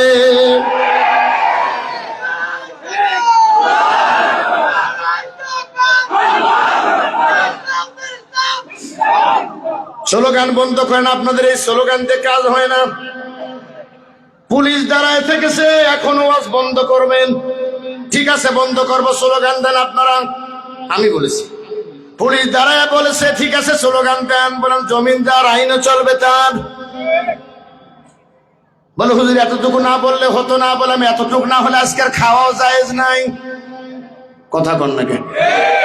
হক কথা যদি বলতে না পারো, ইমামতি ছেড়ে দাও, বক্তব্য বন্ধ করে দাও, রিক্সা চালাও, কৃষিকাজ করো, যা পারবা না তা বলতে আসো কেন? মনে রাখবা, মনে থাকতে হবে, ওই কানি থেকে কেউ ঢেল দিতে পারে, গুলি করতে পারে। এই গুলি হেলালি সাহেবের যদি মৃত্যু না থাকে, এল লাগতে পারে, এল লাগতে পারে, হেলালি সাহেব অক্ষত থেকে যাবে, তার কারণ এর নাম হলো ঈমান। সংগ্রামী ভাইয়েরা আমার, আমি কাউকে কোনো পরোয়া করে আজও কথা বলি নাই। শুধু আমার একটা লোকের জন্য চিন্তা হয়, সে আমার গর্ভধারণী মা। তার কারণ আমার স্ত্রীকে আমি পোড়াইয়া কয়লা বানায় ফেলেছি। এটা মরে গেলে দিনের রাস্তায় কাঁদবে না, সে আমার সে বড় নেত্রী। আল্লাহু আকবার বলেন। তার কারণ আমি জানি, যদি ঘর যদি ঠিক থাকে সব ঠিক, আমাদের মূল স্লোগান হলো জমিনে আল্লাহর আইন চাই, এতে যা হয় হবে, সব মিলিয়ে দিতে রাজি আছি। আল্লাহর আইন প্রতিষ্ঠা না হওয়া পর্যন্ত ঘরে ফিরবো না। বলো আল্লাহু আকবার। সুতরাং স্লোগান আর এটা হবে না। স্লোগান বলছেন এতদিন আল কোরআনের আলো ঘরে ঘরে জ্বালো, আজকের থেকে স্লোগান হলো আল কোরআনের আলো সংসদে জ্বালো। এই স্লোগানে কাজ হয় না। সংগ্রামী ভাইয়েরা আমার, আমি কিন্তু প্রশ্ন রেখেছি, উনি একটু মিঠি হাসি দিয়েছেন, সেই হাসিটা আমি দেখেছি, আপনাদেরকেও দেখছি। উত্তর দেন তো দেখি, কোরআন শরীফের কতটুকু অস্বীকার করলে তারে কাফের বলা যায়? মারহাবা, ভালো কথা বলছেন। একটা অক্ষর, আমি মনে করি একটা অক্ষরও না। যদি আল্লাহর কোরআন বলে এটাকে যদি মনে না করা হয়, ভিতরে যেটা আছে ওটা পরের হিসাব। কথা বলেন না কেন? এটাই যদি কেউ বলে যে আমি কিতাব বলেই মানি না, সেও কাফের হয়ে যাবে। ইন্নাল্লাযীনা কাফারু ওয়া সাদ্দু আন সাবিলিল্লাহ, আল্লাহ পাক ডেকে বলেছেন যারা কুফরি করবে আর আল্লাহর রাস্তায় বাধা দিবে, আল্লাহ পাক এই সমস্ত মানুষগুলো তওবা ছাড়া যে মারা যাচ্ছে, আল্লাহ তাদের মাফও করবে না। এই জন্য আপনাদের কাছে আমার জিজ্ঞাসা হলো, এই কোরআন শরীফের অগণিত আয়াত যেগুলো আছে, যেগুলোকে আজ পর্যন্ত আমার দেশের অনেক হাজি গাজি মানে না, কথা বলেন, যদি মানতো তাহলে এত চিল্লানো দরকার ছিল আমাদের? বলেন, এত চিল্লানো তো দরকার ছিল না। যদি এখন ডাক দে বলি চাচা মিয়া জান্নাতে যাবেন নাকি, কয় হ্যাঁ যাবো, তো জান্নাতে যদি যেতে চান হাত তোলেন, কয় হাত তুলেছি। তাহলে আমার সঙ্গে সূরা তওবার 111 নম্বর আয়াতের অর্থ একটু পড়েন। আল্লাহ বলছেন, ইন্নাল্লাহা আশতারা মিনাল মুমিনিনা আনফুসাহুম ওয়া আমওয়ালাহুম বিআন্না লাহুমুল জান্নাহ। মুমিনরা ভালো করে শোনো, জান্নাতে যদি যেতে চাও, জান আর মালের বিনিময় আল্লাহ তোমাদের কাছ থেকে নিয়েছেন, এটা পরে দিয়ে দিবেন তোমাদের, এই দুইটা জিনিসের বিনিময়। এইটা যদি বলা যায়, দেখবেন ভালো ভালো তসবিহ টেপা মানুষও বলে ইসলামের নামে রাজনীতি না। আমি আমার বক্তব্যে মাঝে মধ্যে বলি, শয়তান আফসোস করে বলে আগে জানলে তোরে মুরিদি বানাইতাম না। মানুষের কিছু কর্মকাণ্ড দেখে শয়তান বলে আগে জানলে তোরে মুরিদি বানাইতাম না। তোরা তো আমার চেয়ে বড় শয়তান। কথা কন না কেন? আমি তো আল্লাহর সব বিধানকে অস্বীকার করি নাই, করছে নাকি? এখানে অসংখ্য আলেম ওলামা আছে, জিজ্ঞাসা করেন। শয়তানের 3টা দাবি ছিল, একটা ছিল তার কথা, আর 3টা ছিল দাবি। 1 নাম্বার কথা ছিল, আল্লাহ আদম হলো মাটির তৈরি আর আমি হলাম আগুনের তৈরি, আমি কেন আদমের কাছে সিজদা করব? আল্লাহ বলেছিল এটাই আইন। আল্লাহু আকবার বলেন। শয়তান বলল মানবো না। আল্লাহ বলেন বিতাড়িত হয়ে যাও। বলে আল্লাহ আমিও মেনে নিলাম, তবে যাওয়ার আগে আমার 3টা কথা শোনো। বলবো কি? একটু ভালো করে বুঝে বলেন, একটু কাশি দেন তো। মারহাবা। ঘুম ধরে বুঝছেন, চোখ এই বাল্বে অনেকগুলো দেখা যাচ্ছে, এত ঘুম চোখে। আল্লাহু আকবার বলেন। সংগ্রামী ভাইয়ের আমার, আমি আসাতে রাগ করেন নাই তো আপনারা? শুকরিয়া, আলহামদুলিল্লাহ। সংগ্রামী ভাইয়ের আমার, শয়তানের 3টা দাবি অল্প সময়ে বলে দিব। 1 নাম্বার দাবি হলো, আল্লাহ আমি জানি তুমি হায়াতের মালিক, মাউতের মালিক, এটা আমার জানা আছে। শুধু একটা জিনিস তোমার কাছে জানতে চাই, আল্লাহ আমি যদি দুনিয়ায় যাই, আদম চলে গেল, আদমের ছেলে সন্তান হবে, সব হবে, ধীরে ধীরে বংশ বিস্তার হবে, কিয়ামত পর্যন্ত থাকবে। সত্য কথাই তো বলছে। কিন্তু আমি শয়তান, আমি কি করব? আমি কি এতদিন বাঁচবো? কিছুদিন শয়তানি করে চলে গেলে আবার যদি আমি মরে যাই, তাহলে দল বাতিল হয়ে যাবে, এ দলের কোনো ভ্যালু থাকবে না। তাহলে কি বলে, আল্লাহ আমাদের কিয়ামত পর্যন্ত হায়াত দিতে হবে, আমি একটা দল বানাবো, ওই দলের নাম হবে মানুষ শয়তান। কথা বলে এর মেয়ে এত ভালো কথা কই, তা উত্তর দেন না। ভয় পান মনে হয় নাকি? কেউ কি গুলি করার জন্য দাঁড়া আছে? আমার দেখাই দেন। শহীদি মরণ আমায় দাও দয়াময়, বলেন আমিন। জান্নাতের পাখি হয়ে শাহাদাত চেয়েছে, বারবার তোমার শোনে দেখা যেন হয়, শহীদি মরণ আমায় দাও দয়াময়। বলেন আমিন। সেই মৃত্যু চেয়েছিল মৌলানা মতিউর রহমান নিজামী, সেই মৃত্যু চেয়েছিলেন মৌলানা কি দেলোয়ার হোসেন সাঈদী, সেই মৃত্যু চেয়েছিল শহীদ কামরুজ্জামান, সেই মৃত্যু চেয়েছিল আলী হাসান মোহাম্মদ মুজাহিদ। চিৎকার করে বলেছিল, আমার রবের সান্নিধ্যে যাওয়ার জন্য আমি অধীর আগ্রহে অপেক্ষা করছি। আল্লাহু আকবার বলেন। সংগ্রামী ভাইয়েরা আমার, শয়তানের দাবি বলছি নাকি? শয়তানের এক নাম্বার দাবি, আমি যেন একটা দল বানাতে পারি, দলের নাম মানুষ শয়তান। আপনি বাংলাদেশে ঘুরে দেখেন, বহির্বিশ্ববাদ রাখেন, বাংলাদেশে অনেক সদস্য খুঁজে পাবেন আবু জেহেল নাই, তাদের প্রেতাত্মা আছে। কথা বলেন। উতবা সাহেবা নাই, তাদের প্রেতাত্মারা আছে। এরপরে নমরুদ নাই, ওদের উত্তর শরীরে আছে। এরপরে ফেরাউন নাই, ফেরাউনের উত্তর শরীরে আছে।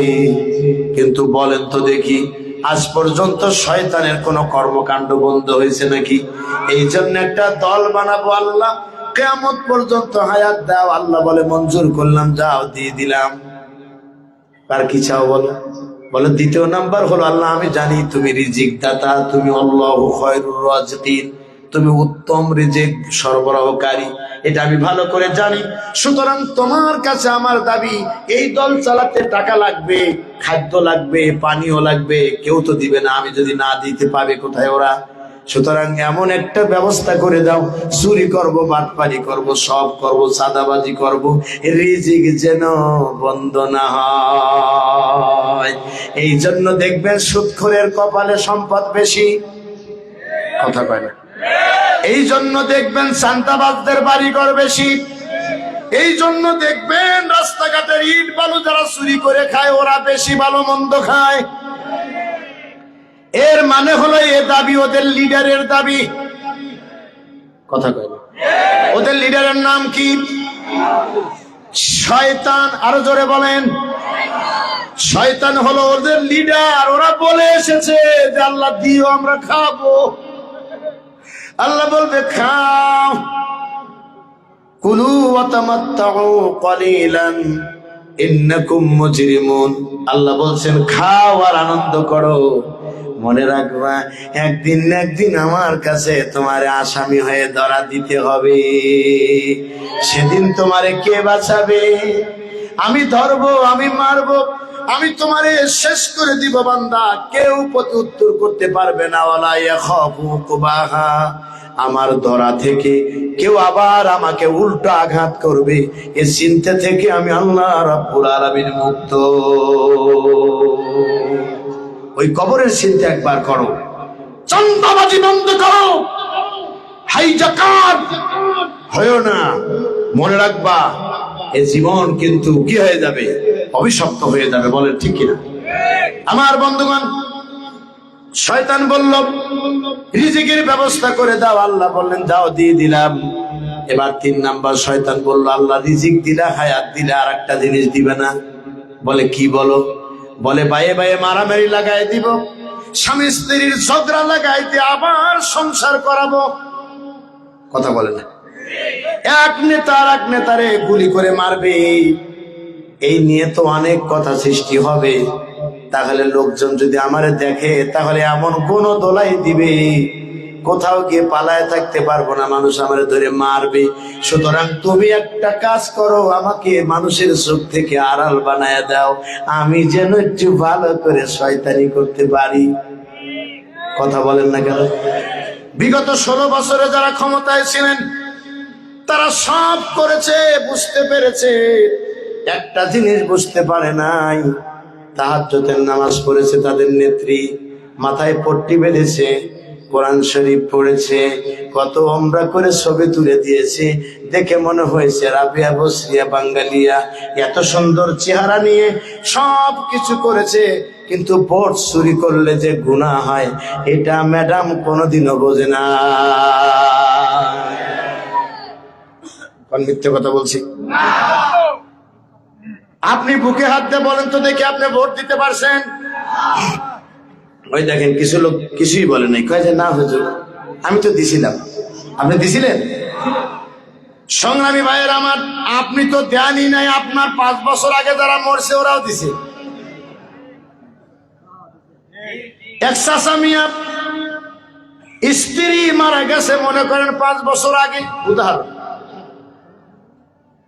বাতিজে এসে বলছে চাচা চাচি এসেছিল ভোট দিয়ে চলে গেছে, তোমার সঙ্গে দেখা করছে নাকি? এই কি একটা কথা? আমার স্ত্রী কোথায় আসলো আর তুই মারা গেছে, মরা মানুষ কোনোদিন আসে? বিশ্বাস যদি না খাও তাহলে যাও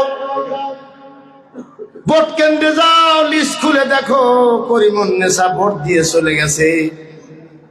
চাচা কানতে কানতে গেছে, বলা যায় না, আসতেও পারে, আজ একটা নির্বাচনের দিন। যা লিস্ট বের করে দেখে সর্বনাশ, করিমুন্নেসা ভোট দিয়ে চলে গেছে, বসে থেকে গড়াগড়ি করে কাঁদতেছে। একজন কাছে এসে বলছে কি হয়েছে? কয় তোরা কথা বলিস না, আমার কলজা ফেটে যাচ্ছে। বলে কেন? কয় সবাই যদি অবিশ্বাস করতো, আমি অন্তত বিশ্বাস করতাম না যে আমার স্ত্রী ওপার যে আমারে ভুলে গেছে। এখন দেখতেছি ভোট দিয়ে চলে গেল কিন্তু আমার সঙ্গে দেখা করলো না। পাশেই ছিল এক বন্ধু, কাছে এসে বলছে তুই তো একটা পাগল। কয় কেন? কয় পাগল বলবি না, তুই দেখ নাম লেখা হয়েছে, করিমুন্নেসা ভোট দিচ্ছে। কয় বিশ্বাস কর দোস্ত, মরা মানুষ আসে না। কয় আমিও জানি আসে না, তাহলে নাম কিভাবে আসলো? কয় তুই একটু সাইডে চল। কাছে নিয়ে কানে কানে ডেকে বলছে দোস্ত এই ভোটের নাম হলো গায়েবী ভোট। কথা কয় না? ঢাকা শহরে মারামারি হয়েছে, আসামি হয়েছে অভয়নগর, এই মামলার নাম গায়েবী মামলা। পুলিশ এসেছে আসামি ধরার জন্য, জিজ্ঞাসা করছে কোন মামলা? কয় আমিও জানি না। এরপরে বলেছে ভাইজান কোথায় নিয়ে যাবেন? কয় তাও জানি না, আমার শুধু রাস্তায় তুলে দেওয়া দায়িত্ব। এরপরে কোথায় নিয়ে যাব কিছুই জানি না। এই রং তামাশার এই দুনিয়াতে আমরা যখন হক কথা বলতে গেছি, কিছু মানুষ বলেছে বেশি বোঝো না, জেলের ভাত খেতে হবে। আর আমরা এখন বলছি সব বোঝাবুঝি বাদ দাও, যদি আগামী দিনে কোরআনের বিজয় ঘটাতে না পারো কপালে দুঃখ আছে। বলে গেলাম, মনে রাখবেন, আবার কবে দেখা হবে জানি না। সুতরাং আল্লাহ রাব্বুল আলামিন বলেছেন বান্দারে, আল্লাহর রাস্তায় যারা বাধা দেয়, আমি একজনের কথায় আমি প্রথম শব্দ শেষ করে দিয়েছি, উনি বলছেন একটা অক্ষর, অস্বীকার করলে লোকটা কাফের। আজকে যারা মুসল্লি আমার আলোচনা শুনলেন তারা বাড়ি থেকে দেখবেন আপনি কোরআনের কোন বিধানকে অস্বীকার করেছেন কিনা। যদি করে থাকেন এখনো সময় আছে, ইস্তেগফার করবেন, তওবা করবেন। মনে রাখবেন ওই কবরে ঢুকায় দিয়া, বুকে হাত দিয়া আল্লাহর নামে নবীর দলে ঢুকায় দিয়া নাজাত পাওয়া যাবে না। নাজাত পেতে হলে আইয়ুকুম আহসানু আমালা, আমলের দিক দিয়া যে উত্তম তাকেই কেবল আল্লাহ বিবেচনা করবেন, অন্য কাউকে বিবেচনা করা হবে না। এইবার আসেন, আমরা কয়েকটা ভাবে বাংলাদেশের বুকে ইসলামের পথে বাধা দেখতে পাই, এগুলোর ব্যাখ্যা করবো না, আমি নোট করে এনেছি। তার 1 নাম্বার হলো ইসলামকে ভুল নামে প্রচার করে। কথা বলেন, ইসলামকে ভুল নামে প্রচার করা হচ্ছে, ইসলামে এটা নাই, ইসলামে ওটা নাই। এমন ব্যক্তি ইসলামের এই ব্যাখ্যাগুলো করে যাদের ভিতরে বিসমিল্লাহ বলার মতো ক্ষমতা নাই। আমার জীবনে বহু নেতাকে দেখেছি মাইক ধরে বলেছে আউযুবিল্লাহ শয়তানির রাজিম, কথা কয় না। এরপর বলছে বিসমিল্লাহির রহমানির রহিম। বলি কি বলেন? আবার বলেন। চেহারার দিকে তাকায় আছি, উনি মনে মনে ভাবছে আমার ওয়াজ মনে হয় খুব ভালো লাগতেছে, হুজুরও শুনে। মুখের দিকে তাকায় আছি, আল্লাহর বান্দা বলেন। এরপরে বলছে আসসালামু আলাইকুম ইয়া রাহমাতুল্লাহ। আইয়াম তো অবাক, কয় কি ইয়া রাহমাতুল্লাহ সালামের সঙ্গে লাগাই দিছে। ওই নেতা যখন আবার আয়াত পড়তে যায়, অন্য কোন আয়াত পারে না, লাকুম দীনুকুম ওয়ালিয়া দিন, তোমাদের ধর্ম তোমাদের কাছে, আমাদের ধর্ম আমাদের কাছে। বলেন তো দেখি, এই আয়াত আল্লাহ কখন নাযিল করলেন আর সলিমুদ্দিন বলে কখন? কাফেররা যখন যায় বলেছিল কিছুদিন আমাদের ইবাদত করো আর পরে তোমাদের ইবাদত করবো আমরা। আল্লাহ পাক নবীকে জানায় দিলেন, নবী আপনি বলে দেন, কুলিয়া আইয়ুহাল কাফিরুন লা আ'বুদু মা তা'বুদুন। এটা কি পড়া যাবে? বলেন সবাই, কুলিয়া আইয়ুহাল কাফিরুন লা আ'বুদু মা তা'বুদুন। হে পৃথিবীর কাফেররা, আজ শোনো আমার আল্লাহর সেই হুঙ্কার। আমরা বলছি নবীজি আসবেন না, নবীজির উম্মার উপরে দায়িত্ব অর্পিত, দায়িত্ব, সেই দায়িত্ব নিয়ে চিৎকার করে বলছি, শোনো, তোমরা তাদের ইবাদত করো, আমরা তাদের ইবাদত করি না, আর আমরা যার ইবাদত করি তোমরা তাদের ইবাদতকারী নও। চিল্লায়ে বলেন ঠিক কিনা? আমার বন্ধুগণ, নির্ধারিত সময়ের আর 10 মিনিট বাকি আছে। মোনাজাত করতে চেয়েছি, ভাইজান বসেন, কয়েক মিনিটের মধ্যে মোনাজাত করে দেবো। আমি শুধু পয়েন্টগুলো বলবো। সদ্দুআন সাবিলিল্লাহ, তাহলে ইসলামকে ভুল প্রচার করার মাধ্যমে এগুলো করা হচ্ছে। বিগত 16টি বছর, শুরু থেকে তো হয়েছে বিগত 16টি বছর এদেশের মানুষজন ইসলামের নামে, ইসলামী আইন না বুঝতে পারে, ইসলামী বিচার ব্যবস্থা বুঝতে না পারে, ইসলামের কোনটাই যেন ঠিক মতো বুঝতে না পারে, এই ষড়যন্ত্র রাষ্ট্রীয়ভাবে চালানো হয়েছে। মিথ্যে কথা বলছি বলেন? রাষ্ট্রীয়ভাবে চালানো হয়েছে। দ্বিতীয় নাম্বার হলো ইসলাম বিরোধী জীবন যাপন করার মাধ্যমে সরকারি পৃষ্ঠপোষকতায়, নেতাদের ছত্রছায়ায় ওই জীবনকে বেশি গুরুত্ব দেওয়া হয়েছে। যারা পাশ্চাত্যের ওই বিজাতিদের সংস্কৃতি গ্রহণ করেছে, খাওয়া দাওয়া পূর্তি করো, এরপরে গান বাজনা, বাদ্যযন্ত্র, থিয়েটার, বিভিন্ন কিছু নিয়ে তারা মত্ত হয়ে পড়েছে। এইভাবে ইসলামকে অন্যদিকে ধাবিত করার জন্য যত নাটক মঞ্চ তৈরি করা হয়েছে, সবগুলো এখন ভেঙে গুড়িয়ে দেওয়ার সময় এসেছে। বলেন ঠিক কিনা? এরপরে চতুর্থ নাম্বার হলো শিক্ষা জীবন। শিক্ষা ক্ষেত্রে একেবারে জীবনের তরে পঙ্গু করা হয়েছে। এমন একটা শিক্ষানীতি প্রণয়ন করা হয়েছে, আমাদের আল্লামা বলেছিলেন, কুদরতে খোদা আসলে গজবে খোদা।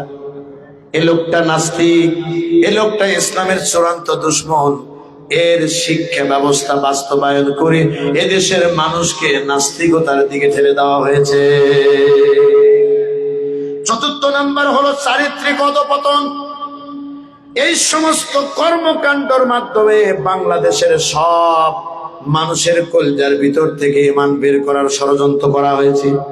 আর ঈমান বের করে নিয়ে এই ষড়যন্ত্রকারীরা মানুষের নৈতিক চরিত্রের পদস্খলন ঘটায় দিয়া, তারা সুবিধাভোগী বানায় দিয়া ইসলামকে মাজারে ঢুকায় দিয়েছে, ইসলামকে পীর সাহেবের পায়ে ঢুকায় দিয়েছে। ইসলাম তো কারো কাছে করুণার ধর্ম নয়, ইসলাম তো নিজেই মনোনীত ধর্ম। সুতরাং এই ধর্মকে যারা কোণঠাসা করেছে, তারাই এখন ইতিহাস থেকে মুছে গিয়েছে। আমার বন্ধুগণ, এই ইসলাম যদি কায়েম হয়ে যায়, এই ইসলাম যদি কায়েম হয়ে যায়, আল্লাহ রাব্বুল আলামিন কি করবেন সে ব্যাপারে দুটো কথা বলে বিদায় নিতে চাই। কষ্ট হবে নাকি আপনাদের? এক নাম্বার হলো ইসলামী সমাজ ব্যবস্থা যদি সমাজে কায়েম হয়ে যায়, হযরতে আবু বকর তিনি 2 বছর 10 মাস 10 দিন খেলাফতের দায়িত্ব গ্রহণ করেছিলেন। এই সময়ে তিনি একজন বিচারপতির প্রয়োজন ছিল, একজন বিচারপতি নিয়োগ দিলেন, তিনি হলেন হযরত ওমর। এবার বুকে হাত দিয়ে বলেন তো দেখি, যে ওমর যাকে দেখলে শয়তান পর্যন্ত ভয় পায়, উনি যদি প্রধান বিচারপতি হন আর আবু বকর যদি প্রধানমন্ত্রী হন, ওই দেশে বিচারের নামে কোন প্রহসন হতে পারে নাকি? 1 বছর পার হয়ে গেল, অভয়নগরের মুসলমান নরনারী 1 বছর পার হয়ে গেল।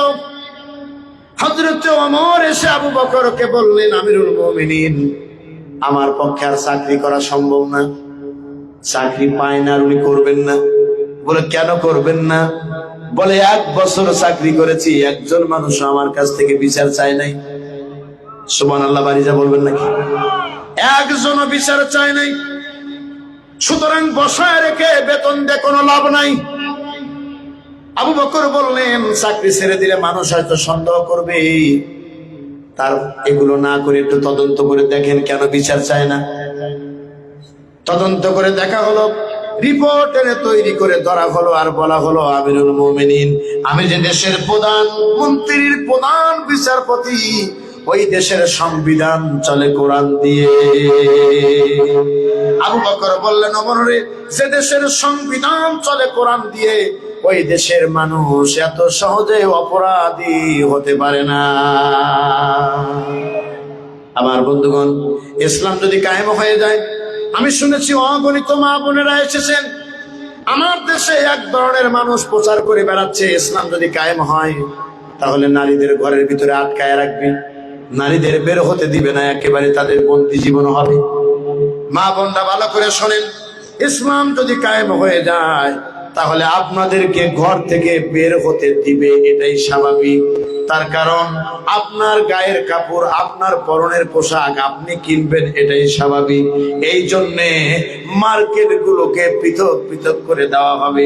শুধু বোরকা পরে নয়, বোরকা খুলে মার্কেট করে আবার বোরকা পরে বাড়িতে আসতে পারবে। এরপরে চিকিৎসা ক্ষেত্রে এখন পুরুষ ছাড়া সিজারের কোন ডাক্তার পাওয়া যায় না। আপনার মসজিদের ইমাম সাহেবের স্ত্রীর সন্তান সিজার করা দরকার হলে পুরুষ ডাক্তার দিয়ে পেট কেটে সিজার করতে হয়। আর ইসলাম যদি কায়েম হয়ে যায়, কোন মহিলা ডাক্তার ছাড়া কোনো মহিলাকে চিকিৎসা দিতে পারবে না। আল্লাহু আকবার বললেন না? আলাদা মহিলাদের কর্মসংস্থানের ব্যবস্থা হবে, আর নারী তার অধিকার নিয়ে চলবে। ঢাকা থেকে সিলেট যাবে, সিলেট থেকে চট্টগ্রাম যাবে, চট্টগ্রাম থেকে খুলনা আসবে, খুলনা থেকে বরিশাল যাবে, বরিশাল থেকে আবার উড়াল দিয়ে সৈয়দপুর হয়ে উত্তরবঙ্গে যাবে। লা ইয়াখাফু ইল্লাল্লাহ, একমাত্র আল্লাহর ভয় ছাড়া কারোর ভয় থাকবে না। তার কারণ এই জিনার বিচার, এরপরে অন্যান্য হাইজাকের বিচার, ইসলামী সমাজ ব্যবস্থা যদি কায়েম হয়ে যায়, জাতীয় মসজিদের সামনে করা হবে। আমার বন্ধুগণ, আসুন আমরা একটু বোঝার চেষ্টা করি। ইসলামী সমাজের আর একটা চিত্র আপনাদের সামনে বলবো। এখন দেখবেন, বিগত দিনে আমরা দেখেছি 54 বছর যারা রাজত্ব করেছিল, এই রাজত্ব করা মানুষগুলো তারাও মুসলমান দাবি করেছিল। কথা বলেন না কেন? 54 বছরে যারা ক্ষমতা পেল, তাদের উচিত ছিল কোরআন সুন্নাহ ভিত্তিক সমাজ ব্যবস্থা কায়েম করা, কেননা তারা নিজেরা মুসলমান বলে দাবি করে। সূরা হজের 22 নম্বর সূরার 41 নম্বর আয়াতে সে কথা আল্লাহ বলেছেন, ইমানদাররা যদি ক্ষমতায় যায়, প্রথম নাম্বার কাজ হবে নামাজ কায়েম করবে। কি কায়েম করবে? এটা জোরে বলতে হবে। কি? 2 নাম্বার হলো যাকাত আদায় করবে। 3 নাম্বার হলো সৎ কাজে আদেশ দিবে আর অসৎ কাজে বাধা প্রদান করবে। এই 4টা কাজ করার কথা ছিল, কেননা 54 বছর যারা রাজত্ব করেছে তারা সবাই ছিল মুসলমান নাম নিয়ে। বলেন ঠিক কিনা? কিন্তু তারা করে নাই। কেন করে নাই সেটা তারা জবাব দিবে। শুধু এতটুকু কথা বলে যাই ভাইজান, যারা ক্ষমতা পেল, কোরআন দিয়ে বিচার কার্য ফয়সালা করলো না। আল্লাহ রাব্বুল আলামিন সূরা মায়েদার 44, 45 এবং 47 নম্বর আয়াতে বলেছেন, ওয়া মান লাম ইয়াহকুম বিমা আনজালাল্লাহ ফাউলাইকা হুমুল কাফিরুন। যারা কোরআন দিয়ে বিচার কার্য ফয়সালা করে না, তারা হলো কাফের। এটা আওয়াজ দিয়ে বলেন, তারা কি? কে বলছেন? আরো জোরে বলেন, কে বলছেন? এই কথা বলতে কি ভয় হয় নাকি? আল্লাহকে যারা বেসেছে ভালো, দুঃখ কি আর তাদের থাকতে পারে, হতাশা কি আর।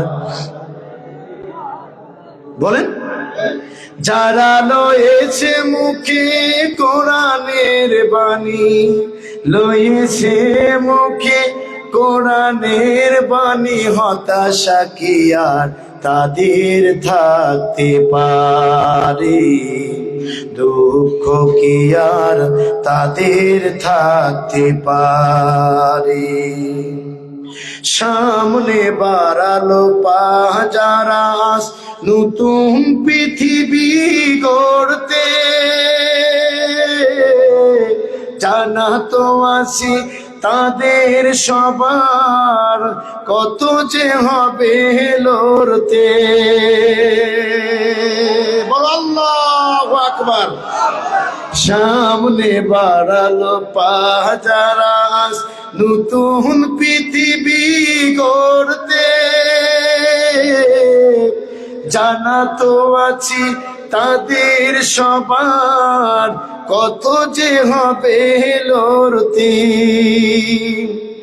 জীবনের সব পিছু টানতাই হেরে যায় বারে বারে, দুঃখ কি আর তাদের থাকতে পারে। বলেন, আল্লাহকে যারা বেসেছে ভালো, দুঃখ কি আর তাদের থাকতে পারে। হতাশা কি আর তাদের থাকতে পারে। যারা লয়েছে মুখে কোরআনের বাণী, লয়েছে মুখে কোরআনের বাণী, হতাশা কি আর তাদের থাকতে পারে। দুঃখ কি আর তাদের থাকতে পারে। আমার ভাইরা, দীর্ঘ সময় কথা বলেছি, কষ্ট পেয়েছেন আপনারা? রাগ করেছেন? রাগ করেন না, আমরা তো বছরে 2-1 আসি, এর বেশি আসতে পারি না। আপনারা আমাদের জন্য দোয়া করবেন। অনেক দূরের পথ পাড়ি দিয়ে আগামীকাল ঢাকার এক গুরুত্বপূর্ণ পয়েন্টে তাফসীর মাহফিল হবে ইনশাআল্লাহ। ইনশাআল্লাহ বলেন, যেন সেখানে মন ভরে এ জাতির মুক্তির কথাগুলো বলতে পারি, এই তৌফিক যেন আল্লাহ দান করেন, বলেন আমিন। আমার বন্ধুগণ, তাহলে আমার আজকের আলোচনার মূল বিষয় ছিল যারা কুফরি করেছে, আর কুফরের ব্যাখ্যায় আমরা বলেছি সংক্ষেপে মহাসত্যকে অস্বীকার করা। বলেন ঠিক কিনা? আর মহাসত্য কি বলেছিলাম? বলেছিলাম মহাসত্য হলো আল্লাহ, মহাসত্য কোরআন, মহাসত্য কি ইসলাম, মহাসত্য হলো আমার নবী। বলেন ঠিক কিনা? এরপরে অসত্যওয়ান সাবিলিল্লাহ, যারা আল্লাহ রাস্তায় বাধা প্রদান করেছে, এই সমস্ত মানুষগুলি, এর 4টে পয়েন্ট বলেছি। আল্লাহ রাস্তায় বাধা কিভাবে বাংলাদেশে দিয়েছে, আরো অগণিত পয়েন্ট ছিল, আমি বলতে পারলাম না বলে দুঃখিত। তার সঙ্গে এই লোকগুলো যদি মারা যায়, তওবা ব্যতীত মারা গেল, অর্থাৎ ফিরে আসতে পারলো না এই পথ থেকে, এই মানুষগুলো যদি মরে যায়, আল্লাহ বলছেন আমি আল্লাহ তাদের মাফ করব না। তাহলে কবরের ভিতরে নামায় দিয়া কোরআন বিদ্বেষী, ইসলাম বিদ্বেষী, আল্লাহর বিধান লঙ্ঘনকারী কবরে নামায় দিয়া, হুজুর দিয়া, বুকে হাত দিয়া, দোয়া পড়ায় দিয়ে আল্লাহর নামে নবীর তলে দিয়ে দিলে কোনো কি নাজাত পাওয়ার সম্ভাবনা আছে? চিল্লায় বলেন আছে? নাই। সুতরাং হুঁশিয়ার হয়ে যায় আমরা। আজকের আলোচনা থেকে শিক্ষা গ্রহণ করে বাস্তব জীবনে আমল করার চেষ্টা করি। সকলে দরুদ ইব্রাহিম পড়ুন। আল্লাহুম্মা সাল্লি আলা মুহাম্মাদ ওয়া আলা আলি মুহাম্মাদ কামা সাল্লাইতা আলা ইব্রাহিম ওয়া আলা। আমাদের তো আগামীকাল ফয়জুল হক সাহেব ছিলেন, ওনার বোর্ডে একটা নিয়োগ আছে, যে কারণে আগামীকাল উনি আসতে পারবেন না। মাহফিলটা পরের দিন বৃহস্পতিবার 2:30টায়। আপনারা বলবেন নাই বলে দেবেন।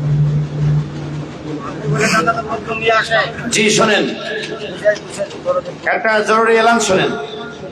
আগামীকাল ডক্টর ফয়জুল হক ওনার আসার কথা ছিল, কিন্তু ওনার বিশ্ববিদ্যালয়ে একটা জরুরি নিয়োগ বোর্ড থাকার কারণে, পরীক্ষা থাকার কারণে উনি আগামীকাল আসতে পারবেন না।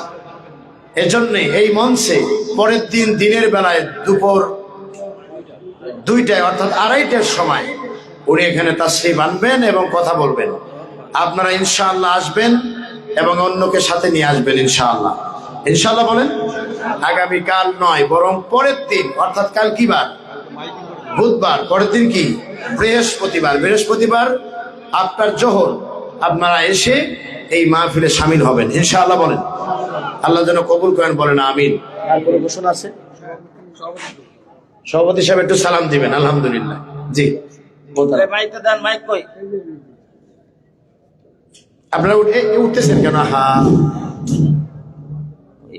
আল ফালাহ ট্রাস্টের উদ্দেশ্যে দিনব্যাপী তাফসীরুল কোরআন মাহফিলের সম্মানিত হযরত মাওলানা আবুল মাশাদ বিলালী আমাদের মাঝে উপস্থিত হয়েছে আজকে তাফসীরুল মাহফিলের প্রধান অতিথি, আমার অত্যন্ত প্রিয় এবং শ্রদ্ধেয় ব্যক্তি মাওলানা আব্দুল আজিজ সাহেব।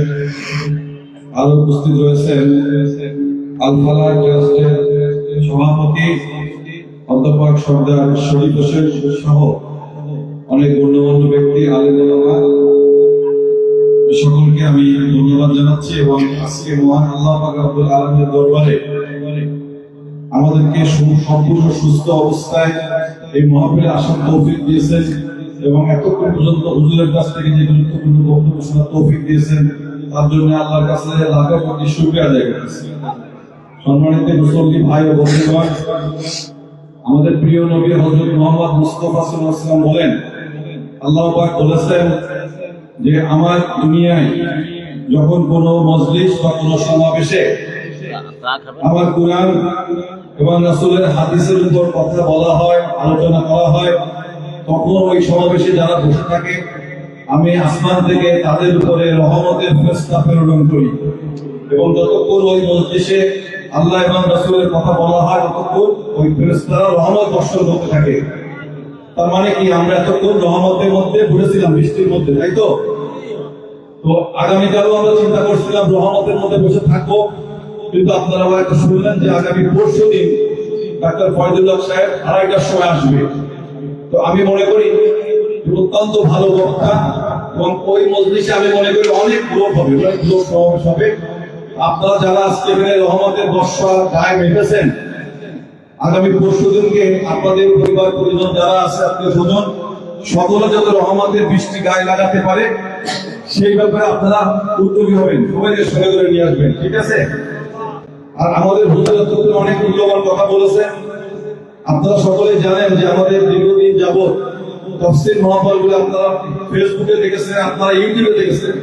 বক্তা যখন বক্তার বক্তব্য দেয় কোরআন হাদিস থেকে, কিছু ব্যক্তি এসে মাইক ধরে, কি বলে, হুজুর যদি কোরআন হাদিস থেকে কথা বলতে পারেন বলেন, না হলে বলার দরকার নাই।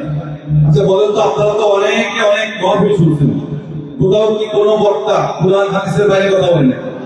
তার মামুর বাড়ির কথা, দাদা বাড়ির কথা, আত্মীয় স্বজন, খালা খালুর কথা বলে নাকি? বলে না তো। তাহলে কোরআন হাদিস থেকে তো বলে। কোরআন হাদিস থেকে বলতে গেলে সমাজের যে অবক্ষয়, সমাজের যে অসামাজিক কার্যকলাপ, শরিয়াত পরিপন্থী, ইসলাম পরিপন্থী, ঈমান আমলের পরিপন্থী যে সমস্ত কার্যকলাপ সমাজে চলতেছে, যদি বক্তা এগুলো না বলে, উনি কোনো বক্তাই না।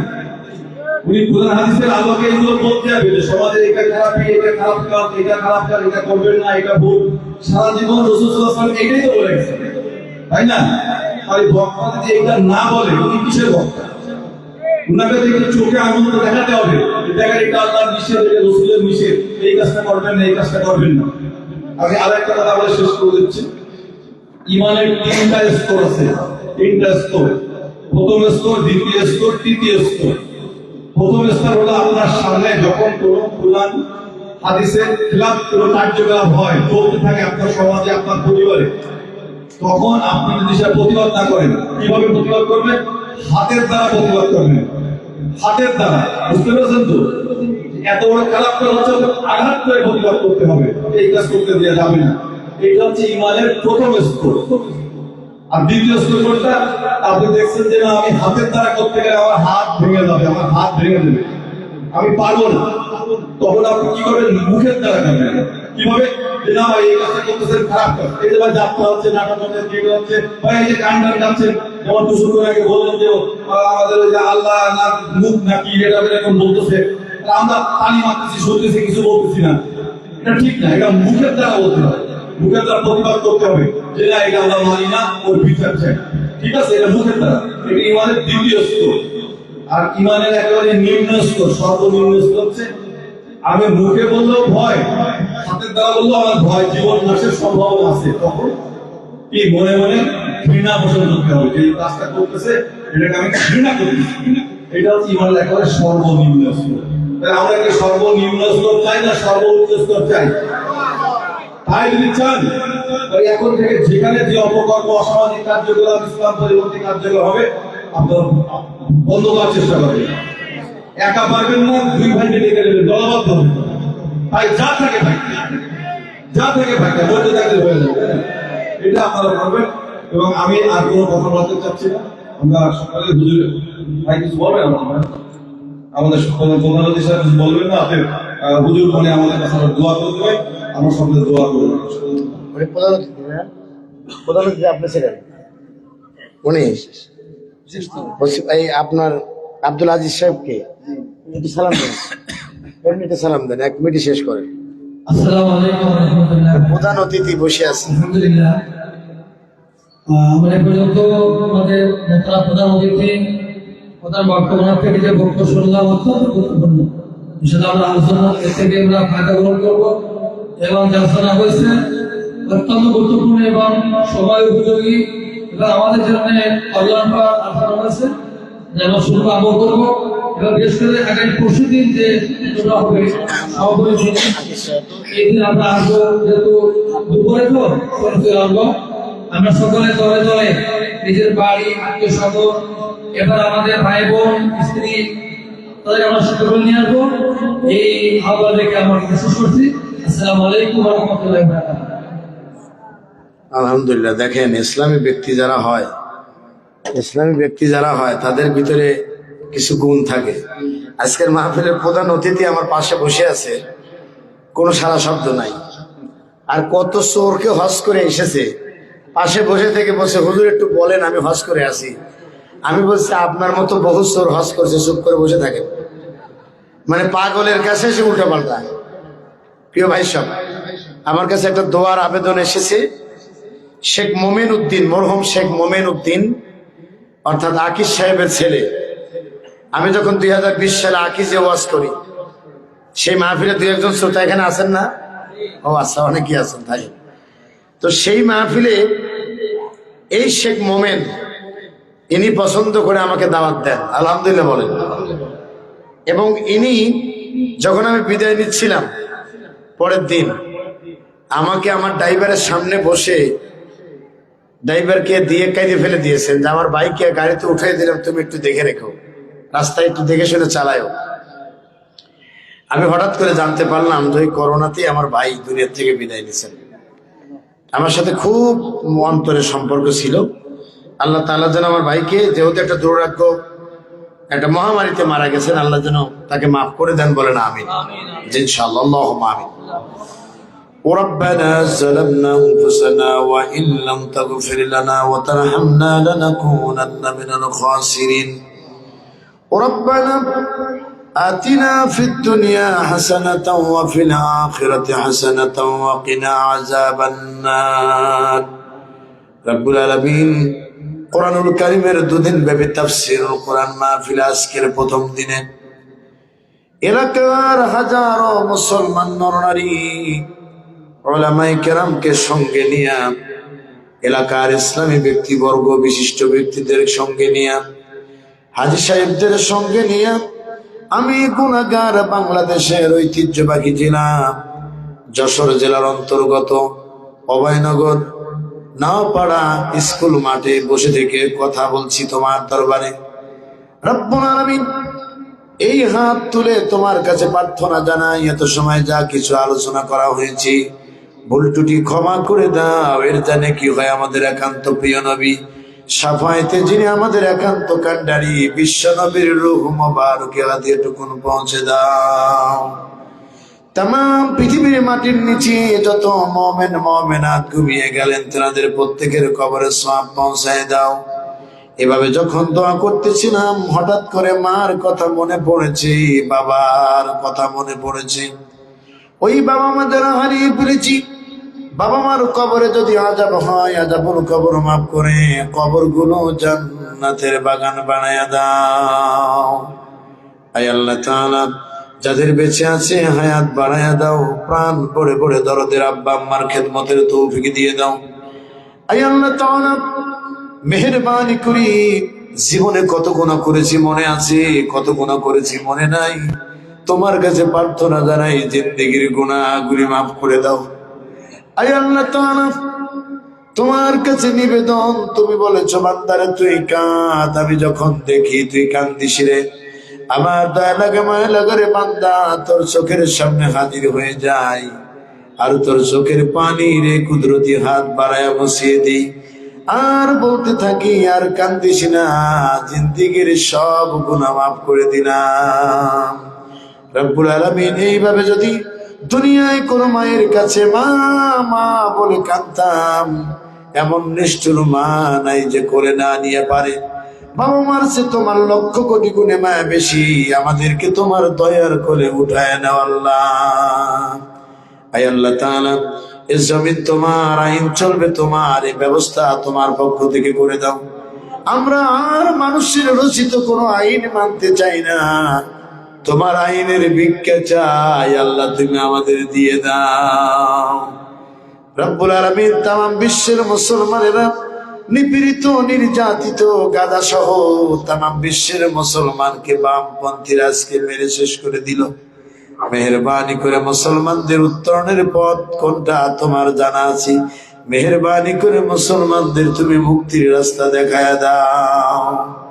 আয় আল্লাহ তাআলা, আজকের এই মাহফিলের যারা আয়োজন করেছেন, বলার জন্য যারা এসেছেন, শোনার জন্য যারা এসেছেন, আর যারা সহযোগিতা করেছেন, কিয়ামতের দিন মুসিবতের কালে এই মাহফিল আমাদের সকলের জন্য জাহান্নামের আগুনের মুক্তির কারণ বানাই দিও আল্লাহ। এই মাহফিল ইন্তেজামিয়া কমিটিকে কবুল করো, সভাপতি প্রধান অতিথি আল্লাহ সবাইকে মঞ্জুর করো। নেতৃবৃন্দ যারা এসেছিলেন সবার জীবন তুমি সুখময় করে দাও। আয় আল্লাহ তাআলা, এই মাহফিল কিয়ামত পর্যন্ত বলবৎ রেখে দাও, যে এলাকার সবাই মিলে যেন কোরআনের আঞ্জাম দিতে পারে সেই তৌফিক তুমি দান করো আল্লাহ। আয় আল্লাহ, বহু দূর দূরান্ত থেকে মানুষ এসেছে, আমরাও এসেছি, আবার চলে যাব, একা যাওয়ার মতো ক্ষমতা আমাদের কারো নাই। আল্লাহ মেহেরবানি করে সহি সালামতে গন্তব্যে পৌঁছার ব্যবস্থা করে দাও। আয় আল্লাহ তাআলা, বাজারের ব্যবসায়িকরা দোয়া চেয়েছে, মেহেরবানি করে প্রত্যেকের ব্যবসায় বরকত দাও, হালাল রুজির দ্বার উন্মোচিত করে দাও, বালা মুসিবত থেকে তুমি ব্যবসায়িকদের হেফাজত করো আল্লাহ। আয় আল্লাহ তাআলা, প্রবাস থেকে অনেকেই দোয়া চেয়েছেন, মেহেরবানি করে প্রবাসীদের জীবন সুখময় করে দাও। আমার দেশের পুলিশ বাহিনী, আমার দেশের র্যাব, আমার দেশের বিজিবি, আমার দেশের সেনাবাহিনী, নৌবাহিনী, বিমান বাহিনী, এগুলো আমাদের জাতীয় সম্পদ আল্লাহ। আমার প্রত্যেকটা ভাই বোনকে তোমার ভয় রেখে সঠিক দায়িত্ব পালনের তৌফিক দাও। রব্বুল আলামিন, শেখ মোমেন উদ্দিন আকিজ সাহেবের ছেলে দুনিয়ার থেকে করোনা রোগে আক্রান্ত হয়ে মারা গেছে। আয় আল্লাহ তাআলা, আলেমদেরকে ভালোবাসতেন, মনটা ছিল ডানপন্থী মানুষ। আল্লাহ মেহেরবানি করে ভাইজানের কবরটা তুমি জান্নাতের বাগানে পরিণত করে দাও, তার পরিবার পরিজনকে দ্বীনমুখী ইসলামমুখী বানায় দাও। আয় আল্লাহ তাআলা, জীবনের শেষ স্বপ্ন আমাদের মরার আগে হলেও একদিনের জন্য যেন দেখে যেতে পারি তোমার জমিনে তোমার আইন চলছে আল্লাহ। আয় আল্লাহ, আর একটা কথা বলে বিদায় হয়ে যায়। জীবন বড় শুনেছি মদিনা মদিনা, মদিনায় যাওয়ার ভাগ্য আমাদের অনেকেরই হয় নাই। মদিনার যে সোনার মানুষটিকে একবার স্বপ্ন দেখলে দোজখের আগুন হারাম হয়ে যায়। আল্লাহ গো, তোমার বন্ধুরে না দেখায়া মহত্তিও না, মদিনায় তুমি যদি আমাদের না নাও, স্বপ্নে যদি রাহমাত লিল আলামিন কে না পাই, কিয়ামতের দিন নবীজির সঙ্গে আমাদের হাসর কায়েম করে দিও আল্লাহ। ربنا تقبل منا إنك أنت السميع العليم وتب علينا إنك أنت التواب الرحيم سبحان ربك رب العزة عما يصفون وسلام على المرسلين والحمد لله رب العالمين واجعل آخر كلامنا عند الموت لا إله إلا الله محمد رسول الله والسلام عليكم ورحمة الله